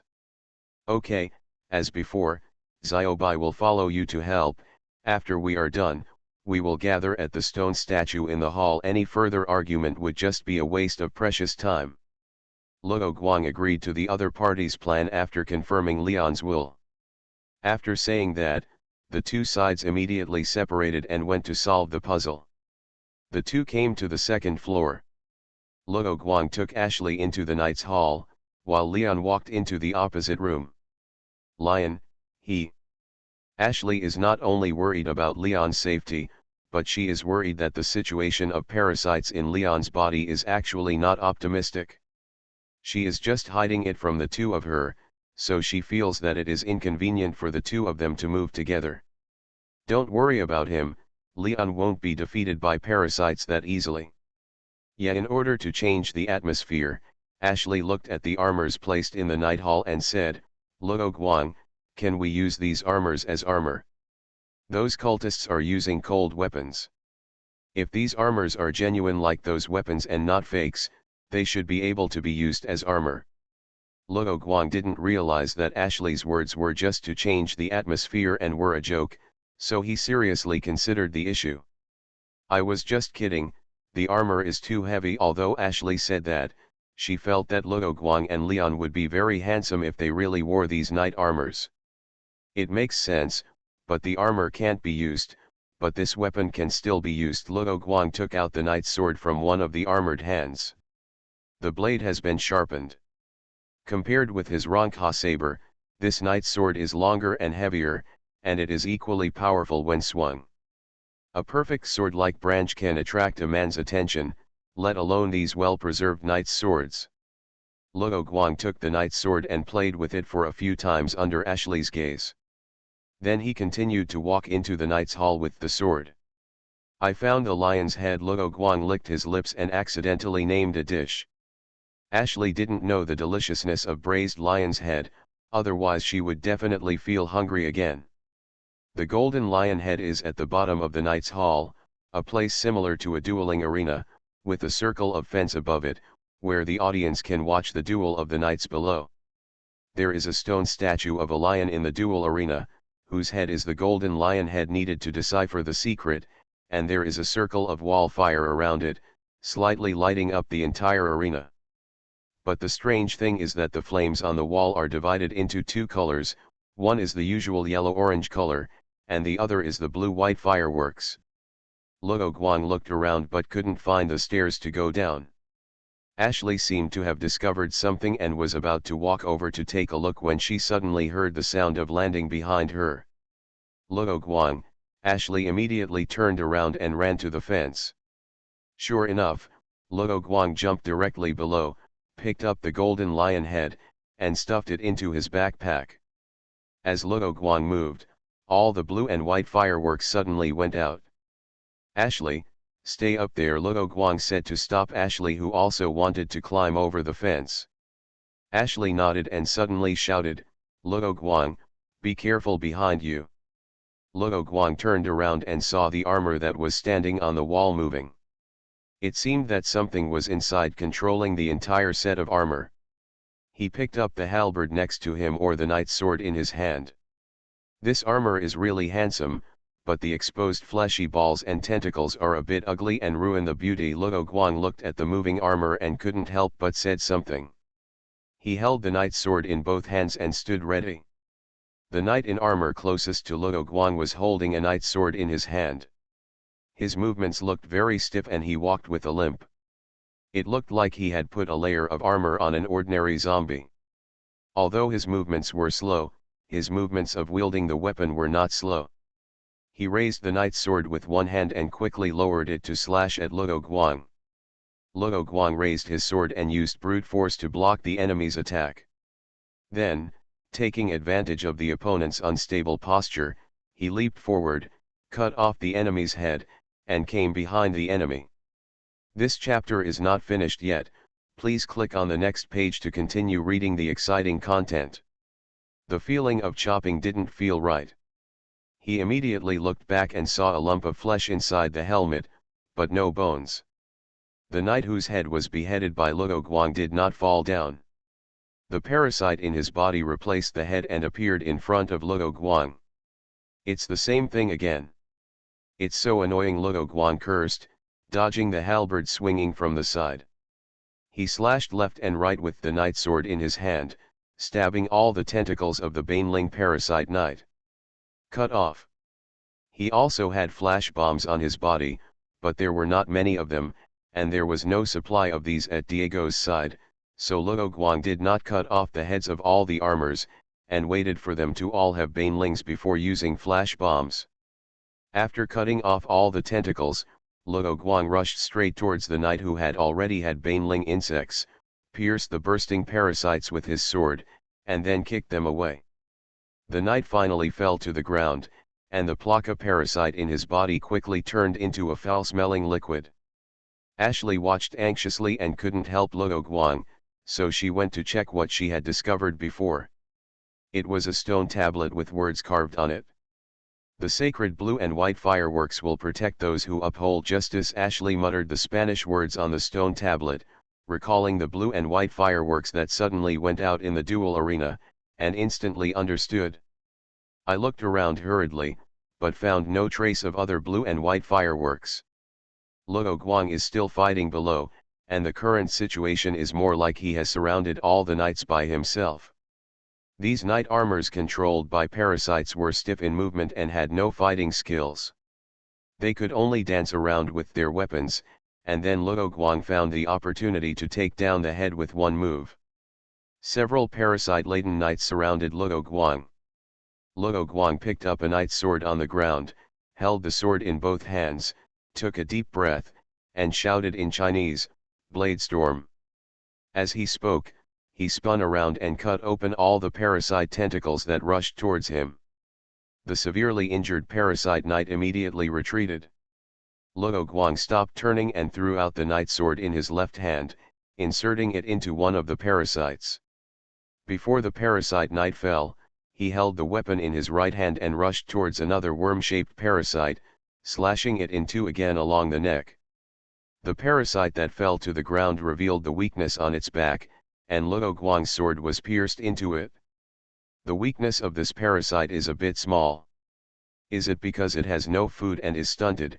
He encountered so many baneling enemies and saw a lot of things. These parasites are all Plaka parasites. The reason why they have different forms is probably due to different stages of development. Those Plaka parasites that have legs and tails that are very similar to the emblem of the Illuminati sect are probably the adult form. Rolling to avoid another parasite knight slash, Luo Guang threw out the knight's sword in his right hand and inserted it through the gap in the eye mask of the parasite knight's helmet. Luo Guang's rolling direction and position were particular. After throwing the knight's sword, he immediately picked up the halberd at his feet. He was not familiar with how to use the halberd, and he would not be taught this thing during special training, but it was not a big problem for Luo Guang. As long as he swung it, the halberd's ability to cut and stab would naturally come into play. Just when he was waving his halberd and preparing to take down the next enemy, a lantern burning with blue-white flames was thrown down by Ashley, hitting one of the parasite knights who had already had a baneling bug. The blue-white flames instantly spread on the parasite knight, and the movement of the Baneling Knight stopped instantly. Luo Guang, these parasites seem to be afraid of flames of this color. Ashley told Luo Guang her findings from above. These lanterns were hidden behind the stone tablet, along with the matches. She felt that since these things were hidden, they could probably be used to deal with the parasites. Ordinary flames can cause damage to parasites to a certain extent, so Diego's ancestor, the first-generation Gregorio Salazar, gathered talents and developed this blue-white fireworks as a way to fight against parasites' special weapons. The reason why the Salazar family, which was still in the Middle Ages at that time, solved the parasite disaster by relying only on various cold weapons was because of this special kind of fireworks. This method of fireworks production has always been controlled by the Salazar family. Ramon knew this, so he quickly destroyed the special flame production line in the castle. But after all, he did not take over the position of family head from Diego, so I didn't know that the production workshop was just one of the production lines. Salazar didn't bother to turn off the blue and white fireworks mechanism that appeared in the castle. He just let the mechanism burn slowly, burning all the blue and white fireworks fuel stored in the castle. Anyway, there are not many places with this blue-white flame, and the parasite has evolved the ability to resist this kind of fireworks, which is to form a membrane-like thing on the body surface. Although the parasite could not be burned to death, the membrane would cause the parasite's body to become stiff and unable to move, so it had the effect of immobilizing the parasite.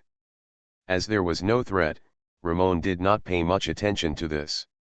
Diego still has a lot of this kind of fuel on hand, but this thing may not actually be as useful as a firearm, and if banelings don't appear, this thing is not as useful as an ordinary Molotov cocktail. If Luo Guang knew what Diego was thinking, he would definitely tell him about his 100% explosive bugs. Well done. Luo Guang looked at the immobilized parasite knight and praised him. After dealing with the parasite knight next to him, he threw the halberd at the immobilized enemy like a javelin. There were limited knight armors on the wall of the duel field, and there were 2 left. Luo Guang threw the halberd and immediately ran, picking up the knight sword that he had thrown out and stuck in the gap of the eye mask. This chapter is not over yet, please click on the next page to continue reading. Ashley, don't throw away the lantern, you use it for self-defense with this thing. Ashley finally has some means of self-protection. As for the dagger, Luo Guang thought it was good that Ashley didn't hurt herself. It was more of luck to deal with the parasite that jumped onto the watchtower before. Okay, be careful. Luo Guang waved the knight sword, and it collided passionately with the enemy's sword, and sparks burst out at the collision. He did not block the enemy as he did before, but kicked the parasite knight with his foot, and then twisted his waist and swung his sword to cut off the hand of another approaching parasite knight. These parasite knights only have one parasite in their bodies, and the entire set of armor is controlled by the tentacles and flesh that extend out. Luo Guang kicked the enemy's fallen hand, kicked the knight's sword it was holding away, and directly inserted it into the chest of the parasite knight that Luo Guang had kicked away before. The remaining parasite knight was also at the end of his strength. A bunch of parasites had failed to take down Luo Guang before, and now there was only one left, and it was inevitable that Luo Guang would be able to solve it. Awesome. After a night duel, Luo Guang's second-year soul was also satisfied. Are they all solved? Ashley asked, looking down. Luo Guang was worried about Ashley acting alone, so he replied, "It's okay, come down." Ashley climbed over the fence carefully and jumped down. Luo Guang caught Ashley and heard the sound of metal colliding behind her. "You are so steady," Ashley said with a smile, and then showed Luo Guang the lanterns hanging behind her waist. These should be the kind of lanterns that burn blue and white flames. I hung these things on the belt you gave me. The belt was found by Luo Guang in the arsenal that Diego moved out before, and was given to Ashley together with the dagger. This duel field does not seem to be the kind of place where you fight to the death. The exit mechanism requires 2 people to open together, which seems to convey the concept of friendship first and competition second. Luo Guang and Ashley pressed the tail of the Centaur Knight at the same time, and the entrance and exit of the dual field opened immediately. The two walked out and returned to the first floor of the hall. Just as he was about to put the golden lion head back on the statue in the hall, Luo Guang heard the sound of a door opening on the second floor. He turned around and said, "Leon, did you get it over there too?" "Yes, I had another fight with those cultists." "What about you?" The situation on Leon's side was not too troublesome.